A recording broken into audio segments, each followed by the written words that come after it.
PaperX are particularly good at. Jing is very aggressive up here on A, but it looks like the spike is heading over towards B. PaperX are very familiar with this kind of play, but Forsaken making some noise here. And there's two EDG players. Taking a lot of damage, but the angle's still being watched. Baited in. Yeah. And that's a nice player advantage to be able to cook up. Haldong's still left behind on what is going to become a strange late lurk. And on the other side of the map, despite not having many players here, PaperX have still denied the plant. That is unlucky for Mindfreak. And I love this proactivity. Already taking the back of the side as well, pushing right past their own Viper wall here. Risks are being taken. And they're being rewarded for it. Eventually, though, that is going to be the trade. You can see Jing was able to catch that one, and Chichu well caught with a util out in his hands. But not getting the plant down has cost EDG here. Haldong is on the latest lurk of his life. He spent all of that time, Brent, just trying to pick up a Phantom. Not enough time in this round to really do too much more. It's going to be the double face. Easily dealt with, and it was looking so good, honestly. I thought for a moment the game plan from every game was to try and fight them in their spawn, you know, push past that right wall. But it was only nobody that pushed through. It might have been great as a coordinated attempt. And listen, it's still a decent bonus round. They take two away. Here's the replay. Divine just being able to pick up those stragglers as they kind of just contested one at a time. Wasn't particularly coordinated as they fought at the end of that round. But EDG, like I said, it was still a bonus round. They've got 5 rifles coming into this. So now we get to see possibly just a single coordinated A push. The Viper wall going down at the beginning. Not destroyed, you have to expect that somebody's pushed. When that goes down, kills are being found though, and yep, there you go. Dealt with. We'll jump up there onto the box, gives Kang Kang the angle. And if you were wondering at the beginning of this game, were Forsaken and Jing just going to run over EDG, there's a round for you that answers the question. Taken down instantly by their counterparts, Kang Kang and, in this match, Smoggy. And I love the fact that they just pump the brakes every time that they get a player advantage.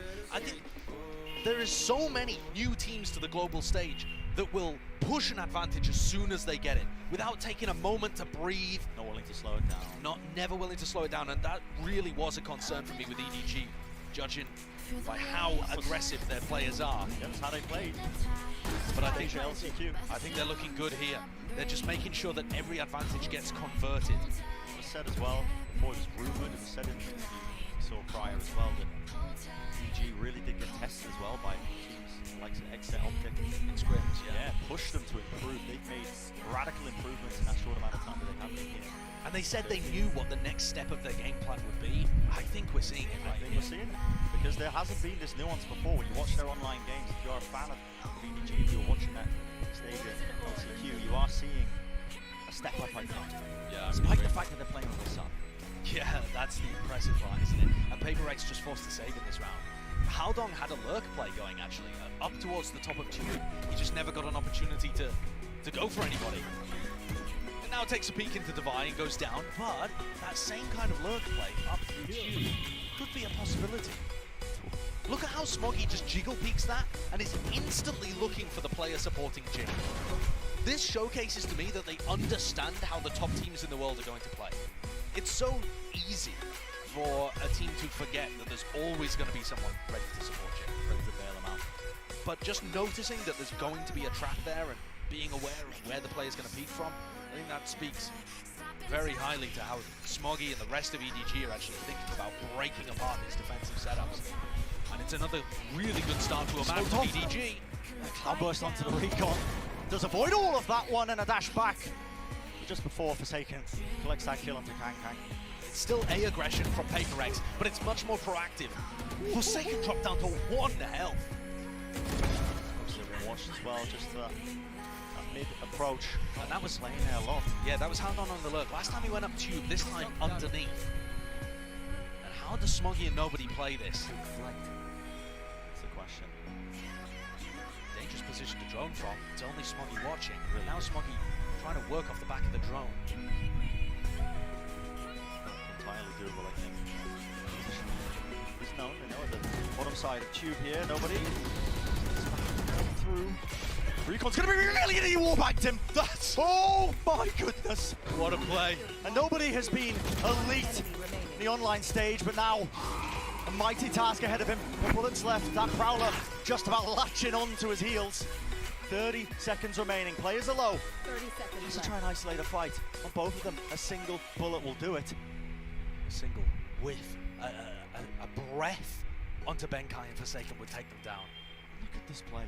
Back of his mind. He has shown phenomenal game sense and mechanical ability. He contact plays towards A. One enemy Here's the remaining. footsteps. 10 seconds remaining. left. No need for a headshot, but delivers it anyway. And he has his ult to play off, a shock dart, a recon dart. Nobody is so intelligent in these situations, and he is outplaying PaperX right now. It's down to this. Forsaken versus the newcomer to the stage. Honestly, just the slightest bit of damage will do it. It's all about timing here. It's all about timing. Back to back. Where are the players playing up the ropes? I don't believe it! And a shot is found!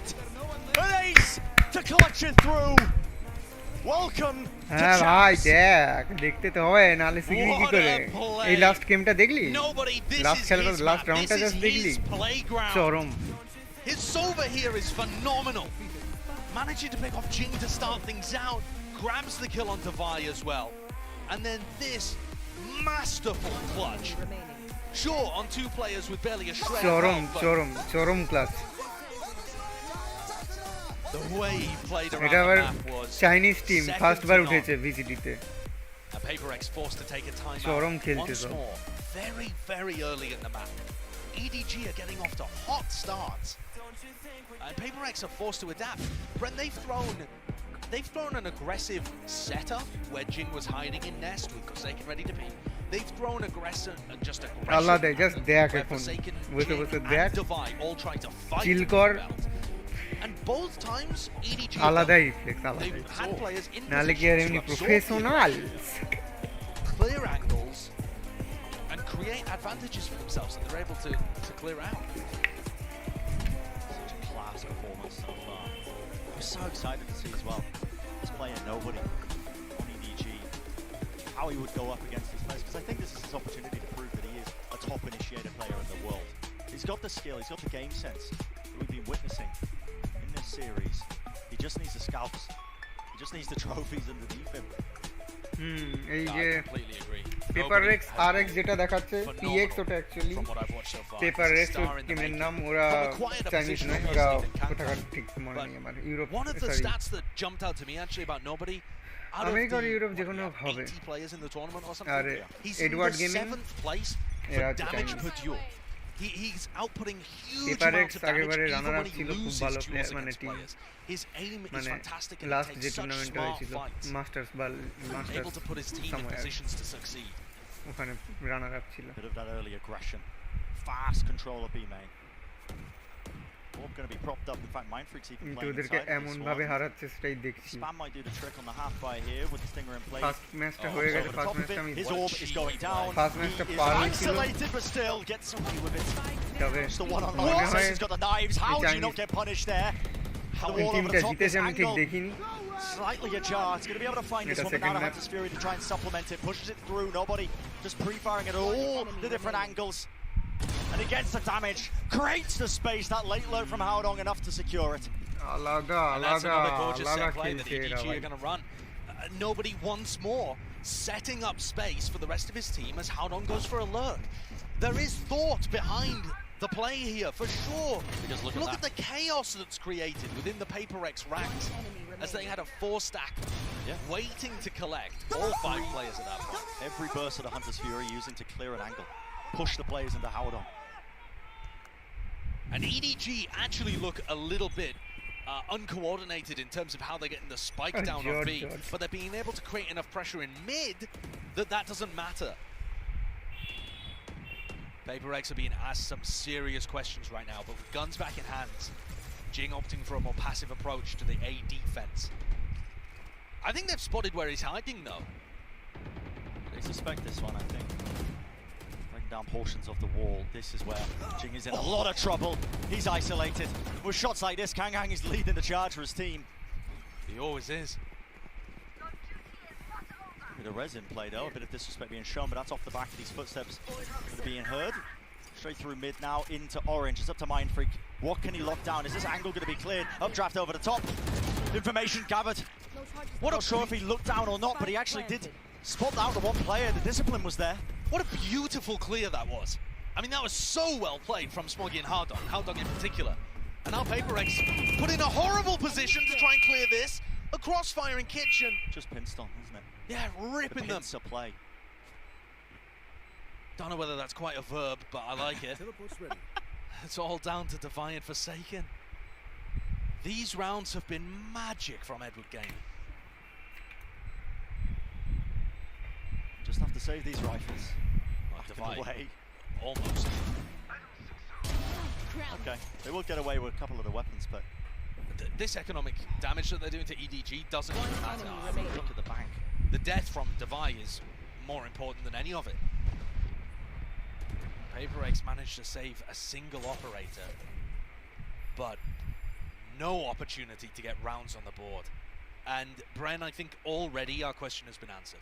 If we came into map 2 thinking, was it just Pearl that made EDG look close to our grand finals to Copenhagen? Nah, not at all. Not the case. Not the case. I'm not carrying it away a lead like this. Even if EDG have a comeback and are able to win the map, similar to Pearl, EDG, I think, have already showcased that they can go toe-to-toe with some of the best. And I don't know whether they're going to be able to pull off comebacks like that repeatedly. No noise cues, though. This is a lot of aggression, including that haunt. Being watch Prowler over the top. Got to suspect it. Got to know that the players are there. Indeed, the players obeyed. Forsaken. No cloudburst in play. Can't cover his tracks.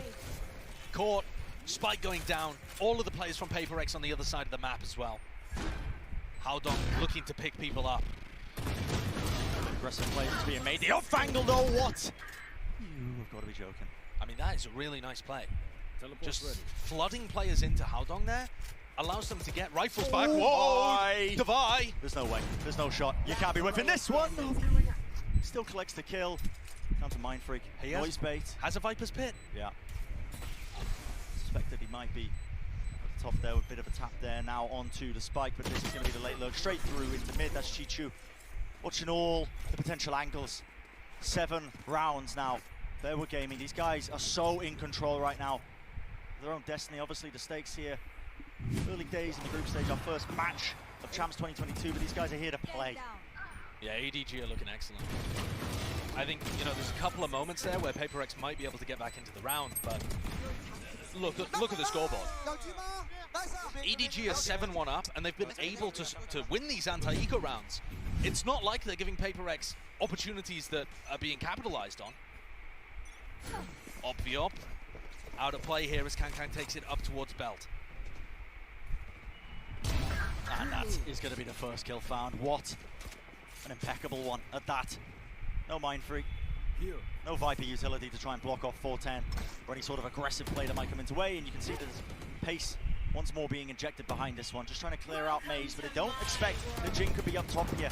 Viper's Pit is dropped down though, so these angles are not going to be quite as clear. Jing wants to try and drop down into them anyway. Wants to take the fight, but somehow, some way, Howdong once more comes through. That is a spectacular round again from Howdong. He's a master inside the Viper's Pit. He just can't be stopped. How is he getting this much value, man? He's using a Vandal in it as well. All the traces revealing his positioning. But it doesn't matter because every shot's a headshot for Howdong. Just robotic in terms of aim. Look at this guy. Yeah. He looks fantastic inside there. And honestly, Brent, when I've been watching Edward Gaming, I would tell you Howdong is probably their weakest mechanical player. Sure. Maybe Chichu, but their weakest mechanical player is still better than maybe a third of the players in the tournament. Yeah. EDG's skill was never in question. This is a stacked roster coming out of China.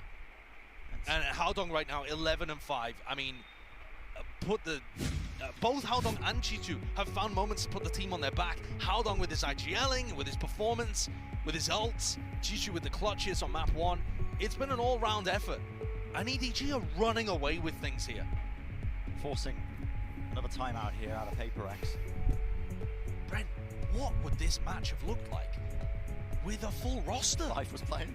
What I mean, on earth? Obviously, never a question that, well, maybe we'll get the answer later in the tournament, actually, but for now, purely speculation, but this should be, in theory, a weakened version of EDG. Yeah. Who knows how much time Smoggy's had to practice with them. Of course, listed as a sub and traveled with them to Istanbul, so they must have been somewhat prepared to run him. But this is spectacular. Just for context, EDG are putting the hurt on PaperX more so than even FPX did in the finals on Xbox. Yeah. You know, this is a world-class performance coming out from EDG right now. those were the questions we had for this team. How are they going to be competing against the top dogs? Well, looking at that 8-1 scoreline, so feeling quite comfortable. And they're actually playing quite controlled on these defaults too. EDG leaving not just Kankang to watch over towards A, but multiple players.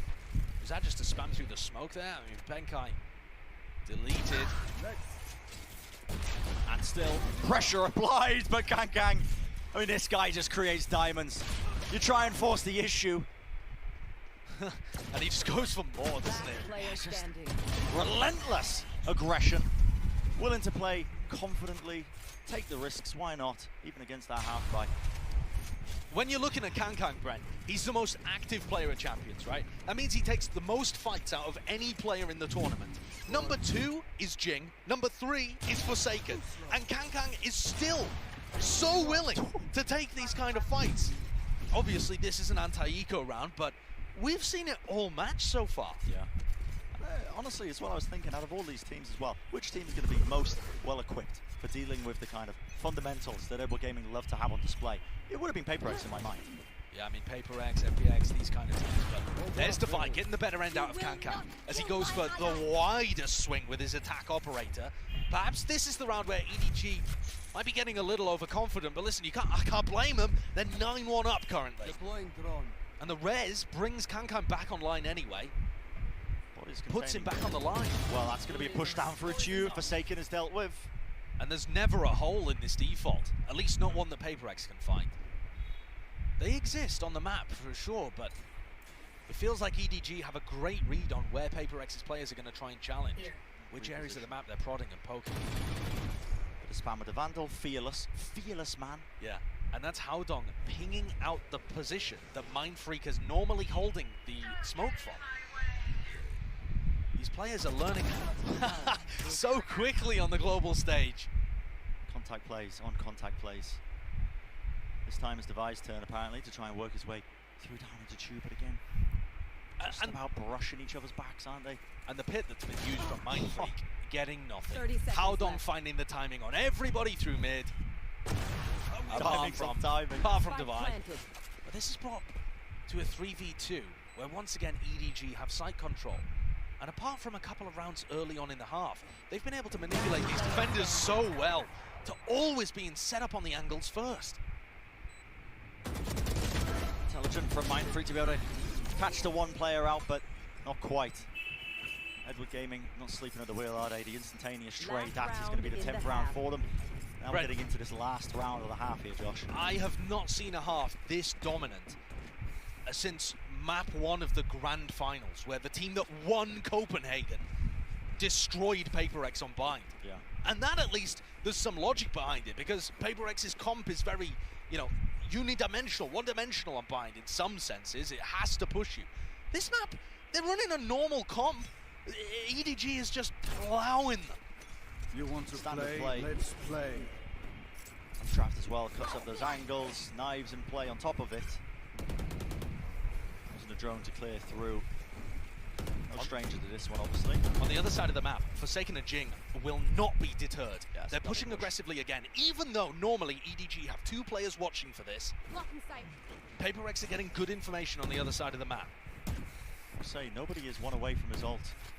Here. One kill will do it.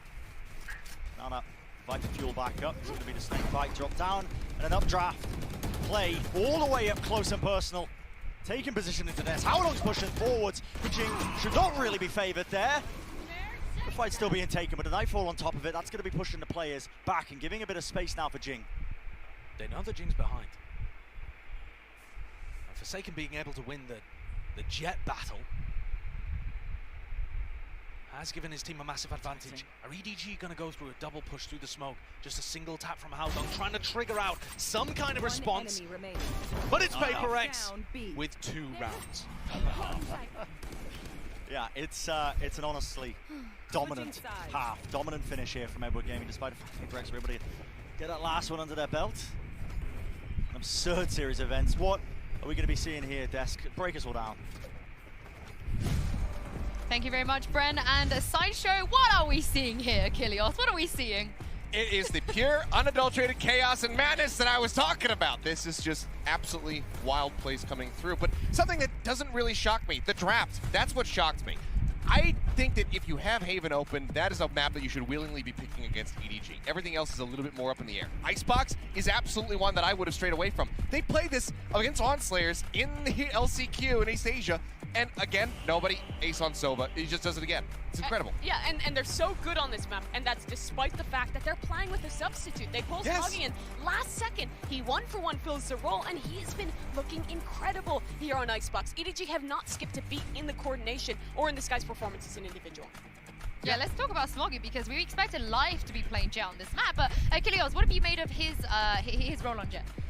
So far from Smoggy, honestly, kind of across both maps, is that he is playing serviceably for what his team needs. They don't need Smoggy to come in and have a Life-esque performance. Everybody else on the team is so good to be able to pick up where there are some moments of slack, but they just needed him to be serviceable, and he is absolutely doing that and a little bit more on top.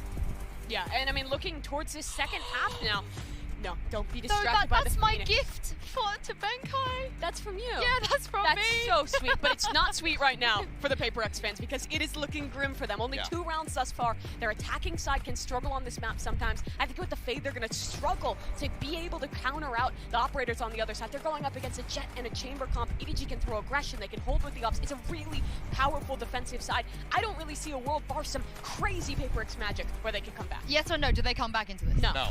Okay, well, the desk says no. Sideshow and Brent, what do you guys think? It's going to take the pistol round, I think, to start things off for any sort of comeback on this map. It'll take the pistol round. I mean, if you think they're going to come back, you might be taking the pistol round as well. I think that we are set up here for a fantastic map 3. Yeah. You know, as Achilles is saying on the desk, Haven is one of those maps that I would have also expected Paper X to go for, and Paper X have the advantage on.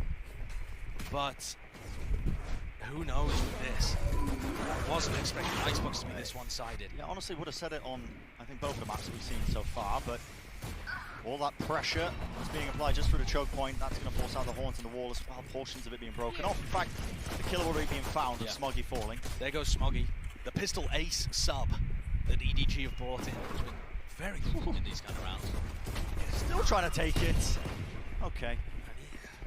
Divide just about being able to pick up the second one. This is what you're going to see from Edward Gaming, is that they are not going to be afraid still to get straight into the action. Kills being found backwards, forwards, this way, that way. The wall dropped up. Looking away across now, all up to Chichu. Still being watched off. But players are low enough here that there is a possibility. It's going to be that double face, though, that eventually shuts it down. And so the pistol round is a reality. Yeah. For EDG, I don't think you need to be doing anything crazy here, no force buy or anything like that. You have such a massive lead.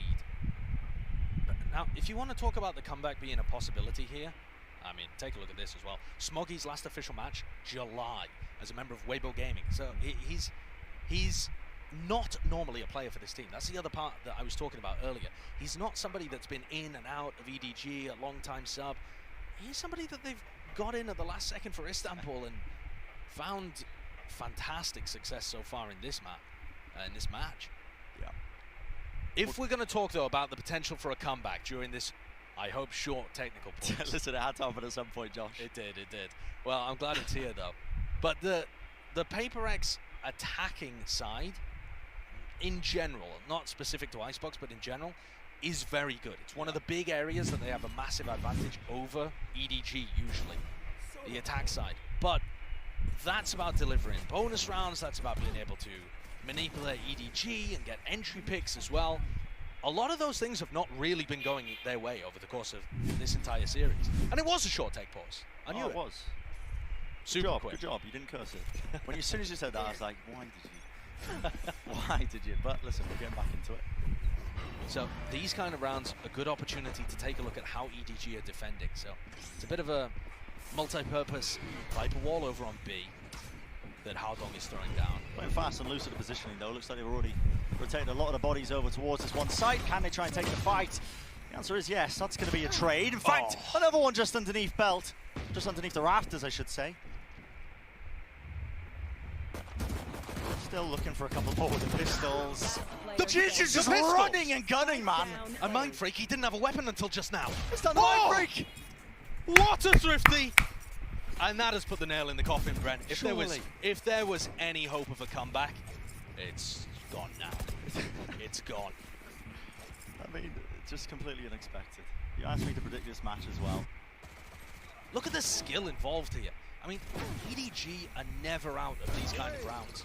I love this as well, though. The play when they're on this eco round, play fast and loose at the positioning. Yeah. Chuck the bodies towards the side that you think that they're leaning towards. You know? Trade it out. Try and play for it. And listen, a lot of teams do that. That's not specific to how EDG are playing. To me, it's the consistency of shots being hit that's absurd. Yeah. And the fact they're keeping it up, winning the duels against one of the best teams we have in the world. There's Smoggy getting a bit too aggressive without support, however. Yeah, I think that's a bit of a showcase, honestly, of maybe the gap with এরকমটা বের করতে পারবে একদম Smoggy was out in the open there. There was no one covering. আরে ভাই এরা তো belt angle. অসাধারণ খেলছে ভাই Chichu does not play here. Well, the horn Yeah, spotted him, Ajab and খেলছে the C's on top of it. Latches him in position, and it's set up Forsaken beautifully. 2 kills to open it up now. Uh-oh. Play and weave inside that Viper's orb. And that could have been an opportunity had Haldong found two. But left to Kankang, not going to happen. Yeah. Paper X have another lifeline with which to play. EDG, though, is still going to be able to buy up possibly into the next round. Not great credits by any measure, but Saving, right? Yeah. they could go for something mad with a force buy where Kankang's using his headhunter bullets and stuff, but I think always the better option to play safe when you have such a lead. The opportunities are going to present themselves. However, good utility usage coming out from Benkai there to clear the Jenny position. Excellent entrying from Forsaken. And I think if there's any hope for comeback, the attacking first duels are going to be what decides it. Forsaken, Jing need to be so sharp with their entries. And coming into this tournament, Brent, Kankang has been destroying first duels. This is absurd, but he's been winning 2/3 of his opening duels. No one else in the tournament comes even close. Most people are around 50%. Sure. He's every half Kankang averages a 3-to-1 KD in terms of first duels. Yeah. And no one else is close in the tournament.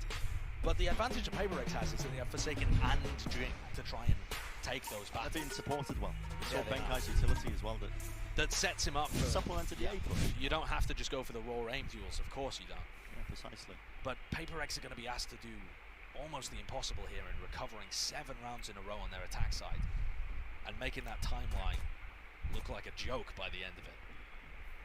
That's why things might get a little bit more difficult as well. Obviously, the time being taken for the next round. Gaming are going to be playing for this one. 2 hero rifles. A heavy presence in mid, actually, watching this one. It's going to be that clash, I think, a bit of a battle taking place. Yes, indeed. Straight for a tube. That's Smoggy. He's rattling off the shots. He's going to be healed himself up as well. Collects another one for his troubles. Already Kankang on the push, though. Hey, up. Oh, my goodness. Coverage needs to be in play. You don't want to be using that weapon. Yeah, good luck being able to execute the flank with the shorty now. Headhunter bullets expended. What? What? I don't think Devi intended to go for that one. Yeah, that's an unusual one. Still, you're going to be able to get space gained onto that A site, but they have handed over the weaponry, at least exchanged here and there. No more rifle taken out of the hands of him. And it looks like a position where Jing should get punished, and he does Jing things again and cleans them both up. That's a wild round.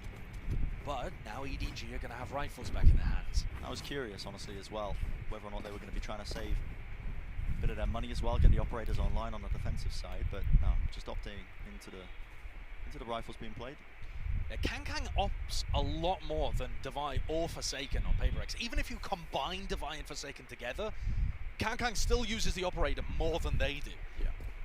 Opting not for it in this case, but a tour de force out for Divide on the attack side. You want to play? Doesn't normally Let's play play. these kind of situations too aggressively, more just to support the rest of his team. But Divide has the spike heading towards A right now, and it is such an aggro setup from EDG. What face from EDG? Kanga takes the fight, nobody's trying to bail him out, but at least there is the swing. Forsaken's able to trade it, but you never expect the follow-up.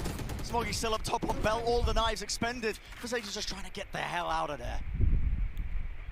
2 players up. Jing, if he finds the kill, will have the res back online. Bodies all over the place. And Chichu on the fast flank. The angle. Tap, the rifle, repositioning, that's a spike drop down. That's a res, but that also gives time for Chichu to start working his way forwards and deny these bodies. Sorry, apologies. Misreading that one. Thought that was Jing that we were watching. It's Forsaken, of course. He's managed to grab this fight. After this fight, it's being taken! Bit of running gun in play! Hadong, he forces the favourable fight, he doesn't go down. That's going to be that 12th round here for Icebox. One more will do it. EDG have just been... that defensive setup definitely bodes taking a look at again. They had an aggressive Viper smoke that Smoggy was inside of, and Smoggy is then able to swing out on Belt Do not expect off the that. back of everyone else's aggression. That is such a good defensive setup for A aggression that I haven't seen other teams using. EDG bringing fresh ideas to the table at their first time at a global event. And they're just looking masterful. Dash to the side. That's a knives in play. Fearless. Impeccable crosshair placement from Smoggy. And absolutely fearless. I mean, just not worried about Forsaken running into him there at all. Just anticipating the wide swing as well. And that's a first death. PaperX cannot afford it. They need 7 rounds in a row clean. The res, but it's so far out in the open. They're walling for it. Oh! Breaks a portion. Brutal! But the spam is there. There is going to be coverage in play. Recon against the side. They heard the drop. Mindfreak's going to be closer towards me. It's going to be that double swing now. PaperX have to be clean with the fundamentals. Have to be clean with the gunplay. They are coming out at least top of that one short engagement. There's still a minute left. They could pump the brakes if they wanted to, but it looks like they're opting to just try and take the fight right into the barrel of Kang. And he's pushing back up, re-clearing into the position. 2 of the players left standing. All of these liberties being taken. This could be it, the final blow. And it's just down to the singular player. Divide cannot stand up against it. Map number 3 is on the cards. What a play, what a map. And the questions start to get answered. EDG are for real. No matter which way this third map goes, over on Haven. And the analyst desk was saying it leans towards PaperX, but it doesn't matter in my head which way it goes. A 13-5 victory on Icebox shows me that EDG have got it. They are able to bring it against the best teams in the tournament. Yeah. Just that bit of nuance extra on top of the raw mechanical ability that they've been showing over and over and over again. And we were talking about maybe the aggression from EDG being a bit reckless. That was the other way around. Yeah. They were the ones, it was EDG that were pumping the brakes. EDG that were manipulating defender rotations. And actually it was PaperX whose attack rounds looked a bit more one-dimensional. Yeah. Always just leaning 5 players towards A. Never an ability to pivot once you got to the mid-round. Looks as well. EDG were pulling out. What a nice play. I mean, nobody has just been an absolute star. This is a particular, Icebox, a map that he is more than comfortable with. Players are feeling it. The confidence is there. Momentum is on their side as we head into map number 3. It's going to be Haven. And despite the fact that this is just an opening game in groups, the first game of Champions, it does feel like there's still stakes on the line. Yeah, high-octane gameplay. We're going to go to a short break, and on the other side of things, of course, again, our analyst desk will break down all the action and set up that critical map number 3 in our opening match, so don't go anywhere.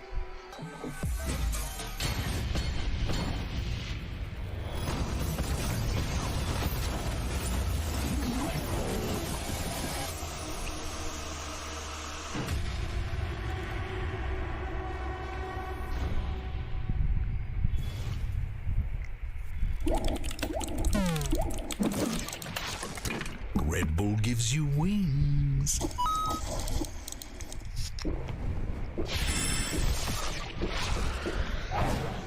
Red Bull gives you wings.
What a response from Edward Gaming! They win dominantly on map 2, which means we are going to map 3. I'm your host Yingsu, and I'm back here with Achilleos and Mimi. What a showing from EDG, and for them to close it out in that fashion as well. Yeah, I mean, EDG, they come out from a pretty heartbreaking loss on map number 1 and absolutely turn it on the head here on Icebox. PaperX don't elect to go into the Haven. They head instead to a map that has historically been good for them, but EDG showed up so well prepared and was super good to punish the aggression that PaperX gave.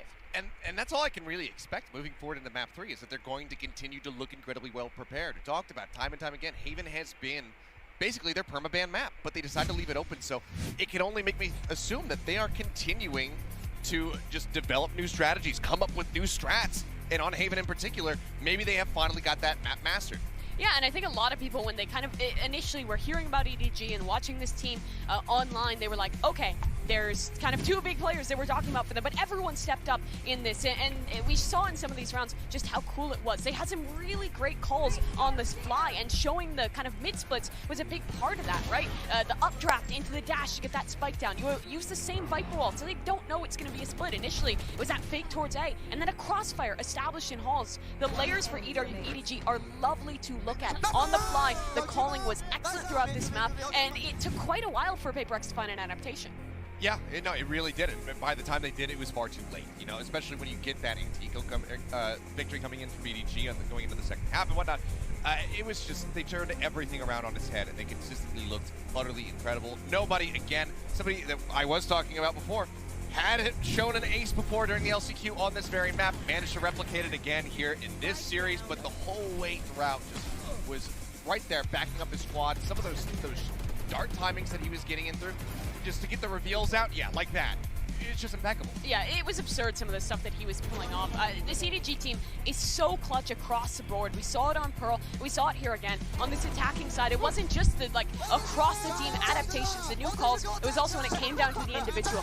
No matter the pressure, no matter this being their first time on the stage, every single one of these players was ready and was coming out with some of those lovely clutches. I mean, Kankan was talking about how he was really worried about potentially being nervous. I don't see any nerves coming from any of those players as we head to Haven as well, because this is going to be the final map of the series. Yeah, it's going to be an interesting one. You've talked a lot about what we're expecting from Haven thus far, Achilleos, but I don't know what to think now, because EDG has shown us such a great element of preparation there on Icebox. I think something is cooked up for Haven. I think, like I said, it has to be. They knew coming into this that this was going to be their biggest weakness. They either could have left this in the pool and maybe, you know, or banned it away and then allow for Pearl to potentially come in. They said, no, actually, we're going to let both of them through. We're going to play on both of those maps in our very first series. So they have to have a hell of a lot of confidence now with whatever adjustments they're making for this map. Yeah, but talk of confidence, they've had it thus far this series. Even in their loss on Pearl, the vibes were high. We're right next to them here, and you can hear the yells from this team. They are excited. They are ready. They are not feeling the pressure in this series thus far, but with that substitute, it really could throw a wrench into play, because for PaperX, they run a really coordinated setup here on Haven. The Fade Raise in the past has looked like one of the best implementations of that composition. Yeah, I mean, I think it's a hell of a lot of pressure on all of the players, but like you said, it doesn't feel like they're really feeling that too much. I was able to talk to Kankan when we first kind of got settled at the hotel, and he was saying, oh, you know, I think I'm a little bit nervous about this, and I was like, why? There's no audience. And he was like, oh, you're right. Actually, I think I'll be okay. Like, literally just like that. He's like, okay, now that you mentioned that, yeah, I think everything's going to be fine. And it's showing through. This guy has so much confidence, and he instills it into the rest of the team. I wish I could translate some of what they're actually saying on stage, because Benkai speaks Chinese. Benkai understands what they're saying, so I don't know if he can hear them through his headset, but their energy is so high. They're very funny. They're trying to kind of like enjoy themselves what they can on stage, and that reminds me, Mimi, of PaperX. That's what PaperX do. Yeah, I mean, that's what we talked about coming into this game. Oh, it's the fun-loving team. It's never the pressure there, but Haven is our map number 3 here. It is indeed, as we head into the Prime Gaming Agent Select. PaperX, they've lost just once in the last 20 times they played this map. So I'm looking forward to seeing what EDG is going to come up with. Last map is the 1-for-1 change out with the Jet, but Jet, why is this going on? We got it! All right, so I messed this up going into the last map. This time there is a Reyna. And the Cypher too. The Cypher has also come through. We're picking Reyna on Haven. Their previous composition was so good here, but they've Two played something Reynas. similar domestically. They've played this before. I think even in the group stages back at home. And I mean, I guess it can maybe work for Paper Rex here. You're giving up that phase raise combo, but you do have the aggression and just kind of the individual performance that you can give to Jing on that role. The Sky in the mix there as well. No Sova. That is two Reynas I'm seeing, right? It's also Reyna on the side of EDG. Like, I'm not blind. Or am I blind? No, No. it's just a pin. Oh, I bait. thought it was Reyna. I got It baited debated me. by it last time. It baited me. It baited me. It happens to all of us. But no, so this is the same exact composition that we saw from EDG when they just played against Onslayers in the grand final. They were able to take that. And again, this is their weakest map historically. Yeah. That one, I believe they got pushed 13-11 or so, maybe 13-10 in that scoreline. They're sticking with the same composition. This leads me to believe that they have to have some different strategies prepared coming in. Yeah, it really did look rough then when they were playing that domestically. I think the improvement will come through. But what is Paper X going to show us with this Reyna composition? You lose out on so much utility, so much synergy when you're playing the other comps that are so much more prevalent on Haven, but you get the Paper Rex special. You get the whimsy, you get the fun when you're playing a comp like this. It's impossible to prepare for a Reyna Jet Sky comp on Haven. You just don't see that. So EDG, again, the pressure will be on to be making those changes, being ready for this comp on the fly. Well, EDG, they made Jing angry, it seems. Saisho and Brem, we have a Reyna going to the final map of this series. Absolute scenes that we're seeing heading into map number 3. Pure ego play, I think, picking the Reyna into this one. An old comp for Paper X, but I think it tells a clear path, honestly. We are better than you. We want to take fights against you. We want to go toe-to-toe once more. Are they better? What, has that been the course of this? It's been missing, honestly. I think EDG have shown more nuance than Paper X over the course, at least of the second map on Icebox, but now we're heading into Haven. It's Different series of events. The way they play this Reyna as well is quite interesting. I mean, often it's just disrespecting any sort of utility that's played in that A lobby control. Definitely. You see it used a while back as well for Paper X, but this is comfort roles for Forsaken and Jing. It is. They played it in the group stage of Masters Reykjavik, and they got wins over DRX, and they got wins over the Guard, but they were close wins, and then they got destroyed by Zeta Division. And EDG have actually been playing fairly slowly, playing fairly disciplined in this match so far. Look at this. Can they figure out how to play against this comp? Rendezvous with his feet, close hold to the corner. It's a half clear. What a mistake to make! And Kang Wild just teleports right to safety. Trademark's going to be destroyed, but he's still watching down a flank. In fact, look at this. It's going to be a flash to try and supplement it. Contact play off of it. He hears the footsteps running around. It's a decent amount of damage, and the work has already been put into this one, but the spike dropped down. And EDG are playing their postmans all from long. And this is actually something that they were doing a lot online. I wasn't too much of a fan about it. I think the player advantage here, it should be enough. They're trying to spam this one with pistols, man. It's should already be smoked enough. off. Half on it. It's shaking it all away. A big guy. That's one way to get a Red Bull clutch. Oh, I think that round sums up everything that you're hoping for and dreading for EDG. Amazing plays from Kang, reading the play perfectly out here as well. The rendezvous, the second fight, it's all great. But their post-plan play on Haven has been, in my opinion, atrocious online. That is really bad. And that's what the desk was talking about. Haven has not looked amazing for EDG, but they're already looking incredible in this match so far. So the desk was saying, maybe it's something different. Maybe they have new strats cooked up. It's a bit of a worrying beginning, but that's another good start. Okay, just running it straight down. Not going to be rewarded with this one. Forsaken Cloudburst has to dash into it, has to escape. An onslaught that's appearing right now onto the A side. No one's cleared long. dealed with Divide. Just been sitting in long. No one's clearing him out. And he is that extra element that they needed to supplement to try and stop that push happening. That's Paper X saving 3 Spectres going into the next round as well. That'd be quite a fast map. Yeah, I think this is going to be a really pacey map.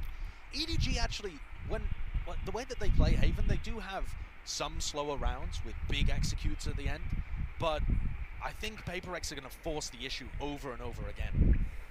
Wow, what a wild stat that is. Paper X have a 1-4 record when facing the closing map in a series internationally. PaperX, I guess, just kind of destroy people most of the time. Yeah. They don't need to get into these scenarios or get forced into these scenarios often. I would still consider them favored here, even running the Jet Rainer comp. But who knows? This series has made a believer out of me when it comes to Edward and his gaming. Adjustments being made to that defensive setup as well, so you can see that they're not really putting too much into that A lobby control on the defensive side for PaperX. Yeah, shifting Benkai over there with one of his trap wires. Still with the cam watching into Garage, even though Jing is playing there. I think that's as well, just to not give away too many cues that they might have swapped up. And this EDG attack setup looks like one of PaperX's. There's the lurk play. Kankang forcing the issue a bit earlier than Forsaken normally does, but still coming away with the kill. Still holding a closer corner as well, anticipating that there's going to be that re-clear for information. He's so aware! And he's found Jing. Kankang is such a good player. He's just got the read on where people are going to challenge him. Here comes the push attempt though. So much on the line here for Benkai to try and do some work, but there's a paranoia in his face, an aftershock at that. He wants to try and weave and play Flash from heaven. inside of this one. Flash through's got to know the players are down and out, surely. It's going to be dealt with. Another device up there, but timing is everything. A quick maneuver around the smoke, but that's an instantaneous trade. And unfortunately, with Spectre in hand, Benkai just didn't have enough firepower to be able to get the spray transfer there. And Mindfreak, instead of going for a 1v4, we've seen incredible things from Mindfreak at Copenhagen and in this match, actually. Sure. Pulling out, though, I think it was a 1v5 on Pearl, but this is just not one that you go for with the spike already down. Percentage play just to save it up, but... And what an interesting dynamic this is, because EDG are playing a composition that PaperX are pretty familiar with. Of course, they don't run the Jet, they run the Raze, but the rest of the comp with the Breach, with the Fade, they're familiar with how this kind of setup works, despite the fact that PaperX run a slightly different version of it. And the question is how they deal with these kind of threats. And in this round, the big threat was Kankang's lurk coming through mid. And you saw him take a duel against Forsaken, immediately wins it, and reads the repush from Jing, immediately reads that. If Forsaken and Jing can't shut this guy down, who can? So many of our questions being answered, I think, of Edward Gaming, obviously. Kankang, this guy on the global stage, we knew he was a freak of nature. We knew that he was going to be playing aggressively, but a bit of nuance that's been injected into his play, whatever the short time that they've had here in their practice, I think has taught them a lot of lessons, and now you have a very, very dangerous individual. EDG still not in the lead though, and this is a big round for them to be able to convert. The Cypher setup is still not here. Trying to play inside their own smoke as well. The flashes pushing into the back there with the Prowler, and that's an aftershock. Jing trying to make the moves again. Do they expect this third player at the back of the site? The answer is yes. Perfect. Just really nicely done from EDG. Oh, and Devi completely caught. With utility in his hands, Benkai simply going to run away. Yeah, you're not getting away, son. And getting chased down. That's what I mean. Not going to be letting them get away with a rifle, and even with Benkai should be favoured there. Not quite. Prime Gaming flawless. EDG running some of the similar executes, but it's not necessarily the execute and the utility usage that's so good on these site hits. To me, it's the way that they, I mean, that is great utility to clear out that angle, but I think it's the way that they all push up together, how tight they are to each other when they get into a site. There's no gaps on their execute. They all support each other. That means even if Smoggy isn't getting a 3K, even if Smoggy isn't 8-1 right now, they are still getting the trades off. And PaperX are going to get challenged here, unless they can get Jing in a position to duel frequently and use his dismiss. He's getting no value from the Reina. The same opening setup time and time again, and look at it, the aftershock. Second round in a row, Forsaken tries to evacuate, but Dash, they're just catching him again, over and over again. These last couple of rounds, PaperX have been made to look silly. Of course, this time not with any guns in hand. Rolling. I think part of it too is that EDG have been able to avoid Benkai's setups. I don't think that that is a deliberate, conscious effort. It doesn't feel like EDG are poking at the beginning of the round to get information on where the Cypher's playing. They've just happened to go to the right areas of the map. They've gone for the same A lobby play. Yeah, almost every A lobby time. or a CX. Chichu goes for the teleport, and they just try and fight over, short and long, but yeah, it's nothing really that's being changed up. Like you said, no poking for the setups. It's just default Valorant gameplay on Haven with this comp. And that's what it comes down to, I think. When you're up against the Reina as well, it's pure ego. It's a decision being made by PaperX, I think, to say that we will be winning these fights against you. Yeah, and I think, you know, the game plan is clear. The last time that we watched PaperX play with this Jet Reina comp, they're trying to avoid utility and still set up Forsaken and Jing to take fights. The idea being, you know, even with a Prowler in your face, as Reina or Jet, you can take that fight and then dash away and not get punished. At least that's the theory. But so far, Forsaken and Jing haven't been in position to take fights when the execute comes in. And when they do take fights, they're dying anyway to Smoggy and Kankan. Jing's had a bit of a brutal one of it in the last 2 rounds, just Second round in a row. getting caught out by those aftershocks.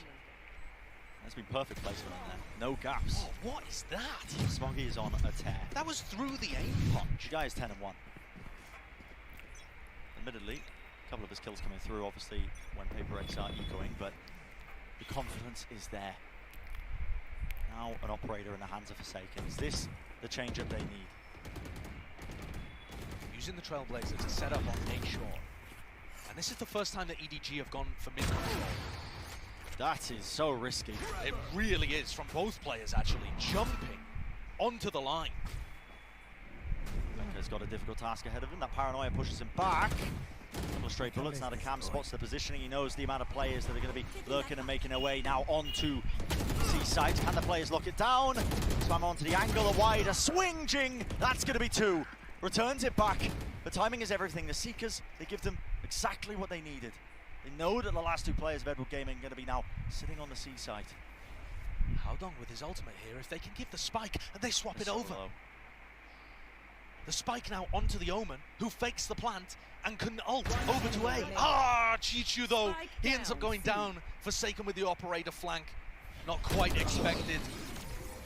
Unlucky with the timing still. And what could have been a courageous clutch attempt is actually the first round where PaperX are able to anchor a site. It's, yeah, the first time you start to see a bit of value, I think, as well out of this Reina pick. Jing getting the only 2 kills that he's got so far on this map, but it's enough to stop the push right in his tracks, and you'll see here from the replay. Beautiful stuff. Really nice gunplay, but actually not making use of Reina. I mean, No. it wasn't like he's using the dismisses to dodge through utility and take fights he couldn't otherwise. Sure, it might give him some confidence to take those kind of duels, but that's a pretty standard anchoring position, no matter what agent he's playing. EDG with a couple of ultimates to play around with here. And Kankan pushed away from mid. That's information gained that there was a mid push, and they go into the C exec. This time, Benkai is ready and waiting. Does it make a difference? They're already going to be using the pull to try and disjoint this one. They'll want to the back of the side. Benkai, his information is revealed right into the trap wire. You're revealed. Locked down, Mind Freak swinging through, 3 kills. And now 2 left standing. Chichu and nobody. The close corner. It's going to be the dash enabled and the blade still running forwards. And a quick little jiggle of the movement. Even a dismiss on top of it, dashing right into the face of their adversaries. Another one to pile up on top when it comes to the rounds. And there's the value that you're getting out of Benkai's setups. Benkai able to use his cage there. Manages to dodge a flash as well. Sets up backside control for Mind Freak. Gets another one off the trap wire. And Kankan can't trade properly. No. He can't trade even though he's in the right position because he's using an operator. There's the value that you're getting from Benkai. And that time, EDG happened to go into it. At some point, I mean, it feels like EDG are in control of this half right now, but they are 3-4 down, sure, thanks to the pistol round and the follow-up being taken by PaperX. And at some point here, it turns out right now, EDG are going to have to try and adapt their play. And I think part of it has got to be finding those setups from Benkai. Instead of just gambling on a site execute, you need to know that there isn't a Cypher waiting there. There hasn't been that early poking, I think, to try and spot out where those setups are. At any point, it's been mostly just full frontal aggression off the rip. And I think those info plays are actually quite difficult to do, maybe more difficult than I'm giving it credit for, because you're being pressured consistently by Forsaken and Jing in the early round, right? They're hunting for fights. You saw in the previous round, Forsaken and Jing are trying to take fights aggressively in mid, and that funnels a reactive play from EDG into the C site. So I think EDG, a bit more patience is going to be helpful for them. If you play fast, you're playing at PaperX's tempo right now. You've got to find a way to slow the game down. And I think Kankan is your player to lean on there. Tour de force in hand for this round. Getting set up on angles where you think Forsaken and Jing are going to take fights. All you need is a teammate to break, you know, a Leah that's going to come your way. It's not utility-dense composition that Paper X are using. Entire kitchen sink just being dumped into short there. Prowler is destroyed though, and that's what we were talking about earlier.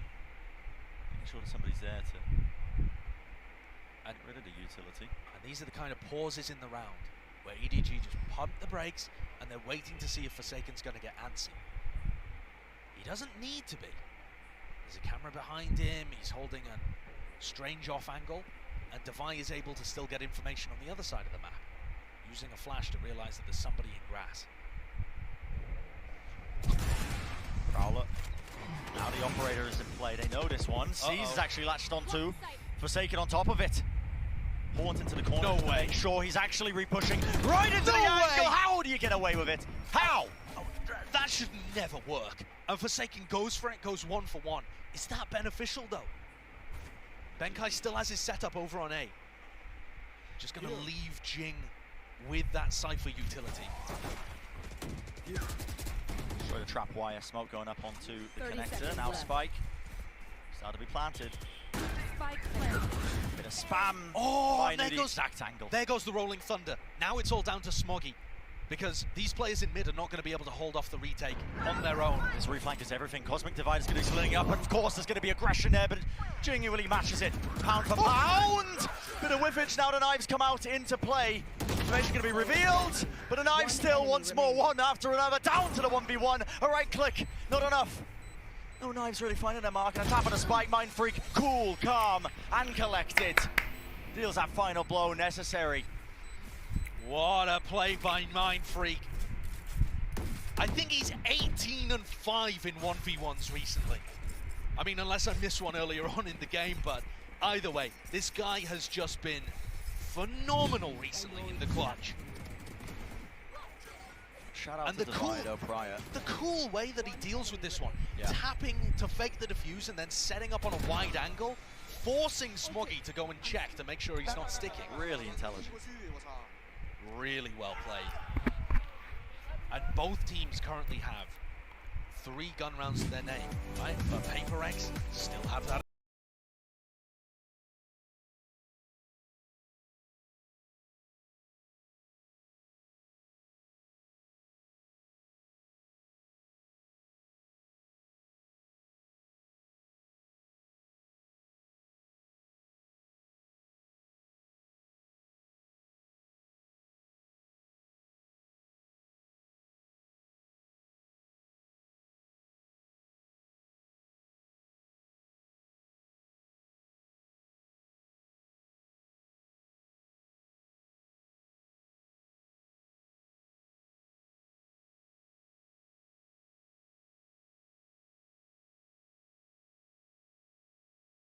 Paper X into retake.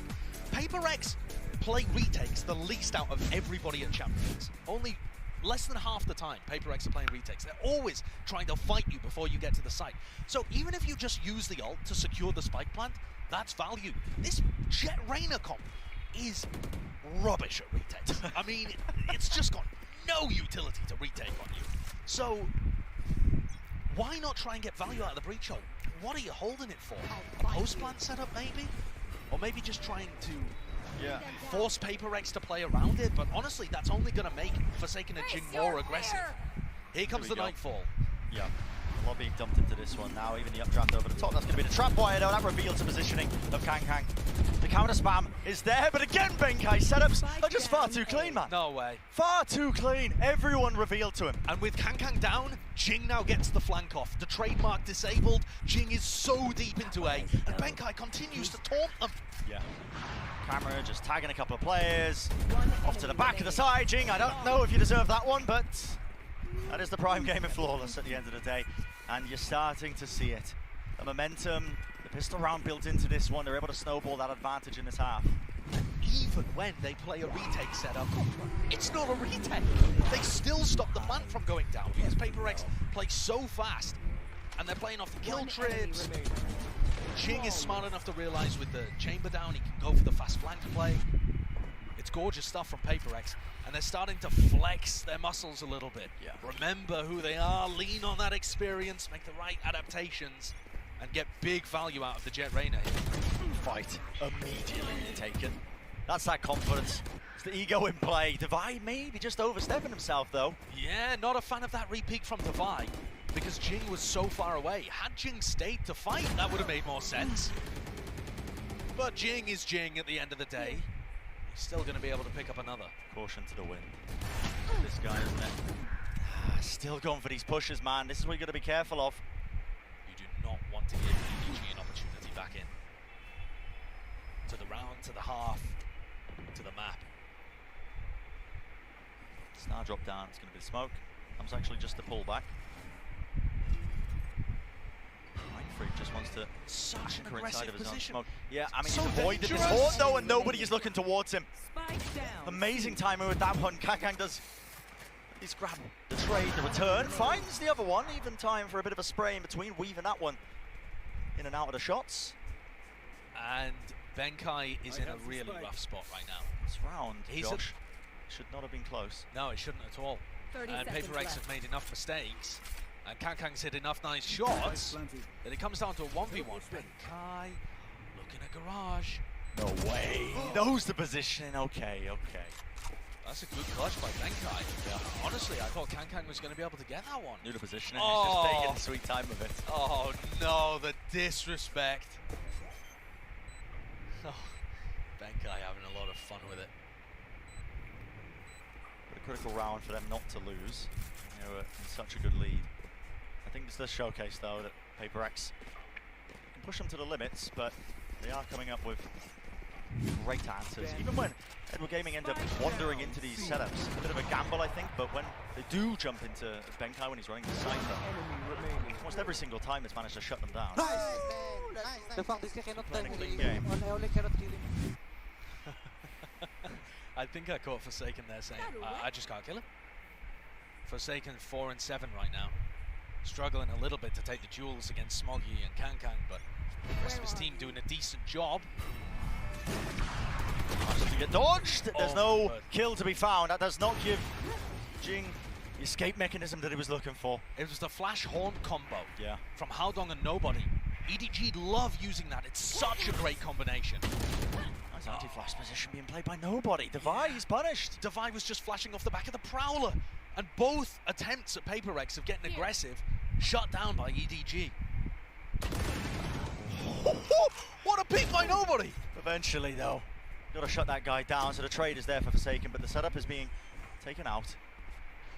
Forsaken, operator, cloud burst, blocks the angle. There is just ever so slightly it is there, and he just sees an elbow, but that is enough. Forsaken was missing a lot of those op shots.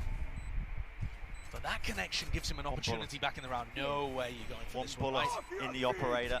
Rolling Thunder pushes them back. Paranoia up top. Maybe they heard him. Up into heaven there. Even the aftershock. Okay.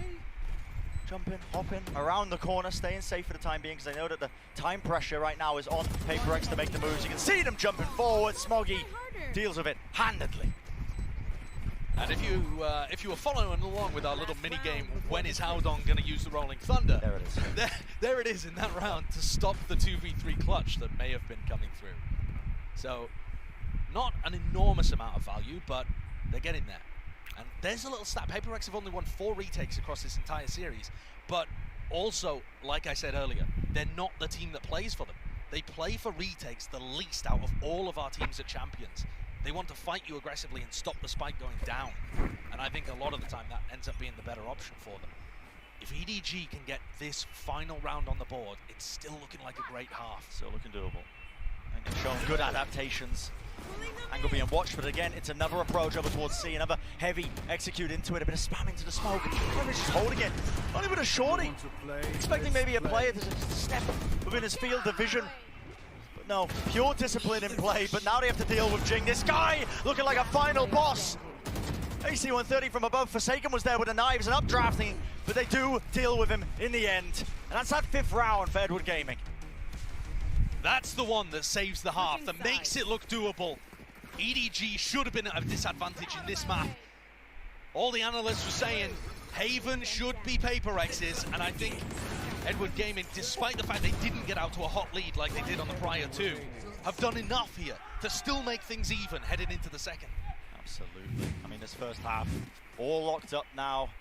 He's sending it down as well to our analyst desk. We can break down all the action, set us up for the second half of our final map.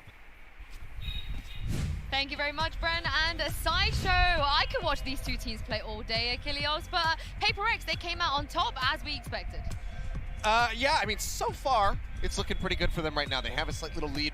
Things got off to a really rocky start for EDG, and then they started to find a little bit of stability. But you can see how close those rounds were. I mean, from the outset, they were able to get a spike plant down, and Benkai just cheekily sits there and diffuses it. Yeah, you know, while that covered by set the some tone. smokes. They just couldn't quite get him with those pistols at range, and from there, that was a really rocky start, but they were able to drag this back. This was looking like it was going to be a much more one-sided affair going into it. Yeah, let's talk about Mindfreak. Brennan and Sideshow mentioned in their cast that Mindfreak really made his name at Copenhagen. He was having a great tournament, and that's been continuing here so far as well, Achilles. Yeah, he's just been incredible. When you get him down to like a clutch scenario, you can very much rely on him. His decision-making moment over moment is fantastic, which is something that you really need when you have somebody who's playing like an Astra. Yeah, and I think his style of play has had to be very particular based off the composition that was brought out. Like the casters were mentioning, for PaperX, their retakes are really, really difficult with this composition. You're kind of losing out on that big initiator retake potential, so you have to be fighting on site. They have that delay factor with the smokes and with Benkai, but Mindfreak really often was having to be that first point of rotation to aid in holding things down. But as we look ahead to that second half of play, I'm expecting another changeup. Normally Forsaken plays the chamber. He's lurking. He's playing slower on this map. I think that'll have to be Benkai, and we get just crazy double entry duo with that Jet and that Reyna. We'll have to see how EDG can stop it. I can't wait to see it, Mimi. I'm going to throw this back so we can get back into game with Sideshow and Bren.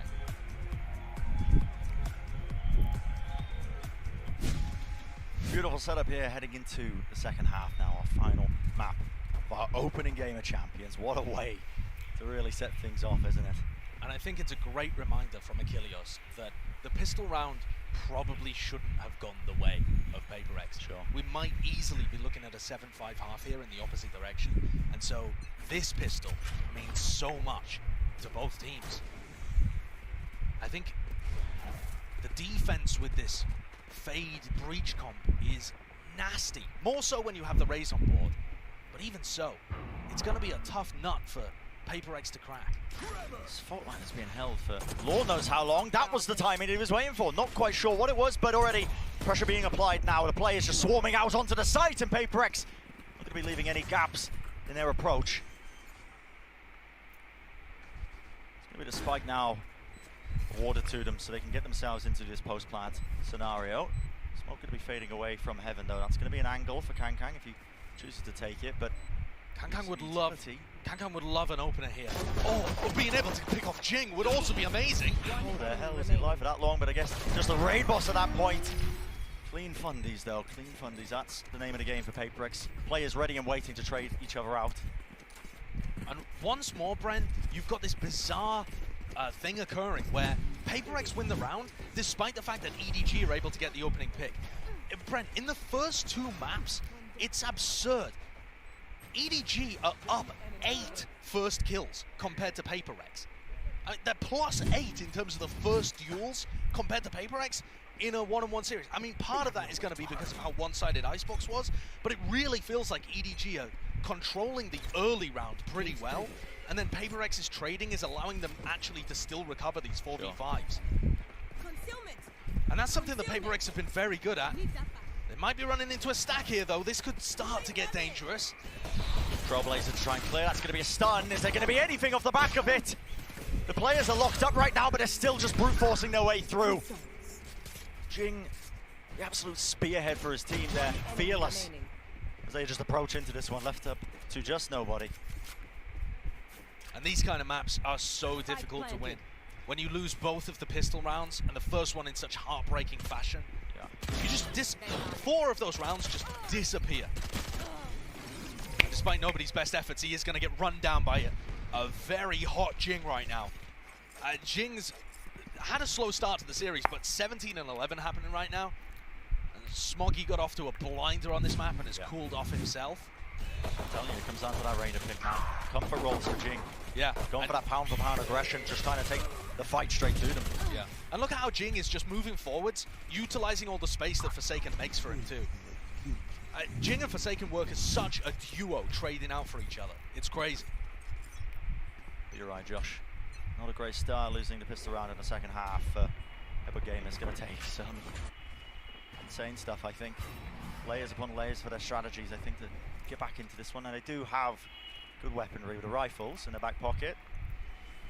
But it's a contact play from PaperX. Bit of disrespect being shown to the utility early on, and being given so much space. Flash, Cloudburst off to the side, even the Lear as well, making sure every angle is watched for. But it's a different approach to the defense, right? EDG's composition much better on the retakes, and they've saved, you know, Paranoia, 2 flashes, fault line, still a lot of utility to be worked with.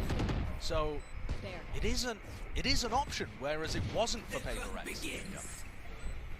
Starting to see that util now come through. Fault line, Paranoia, dash forwards through, and the plays are being made. Nobody secures 2, but nobody has dealt with Jing. Eventually, he will go down now. A 2v2.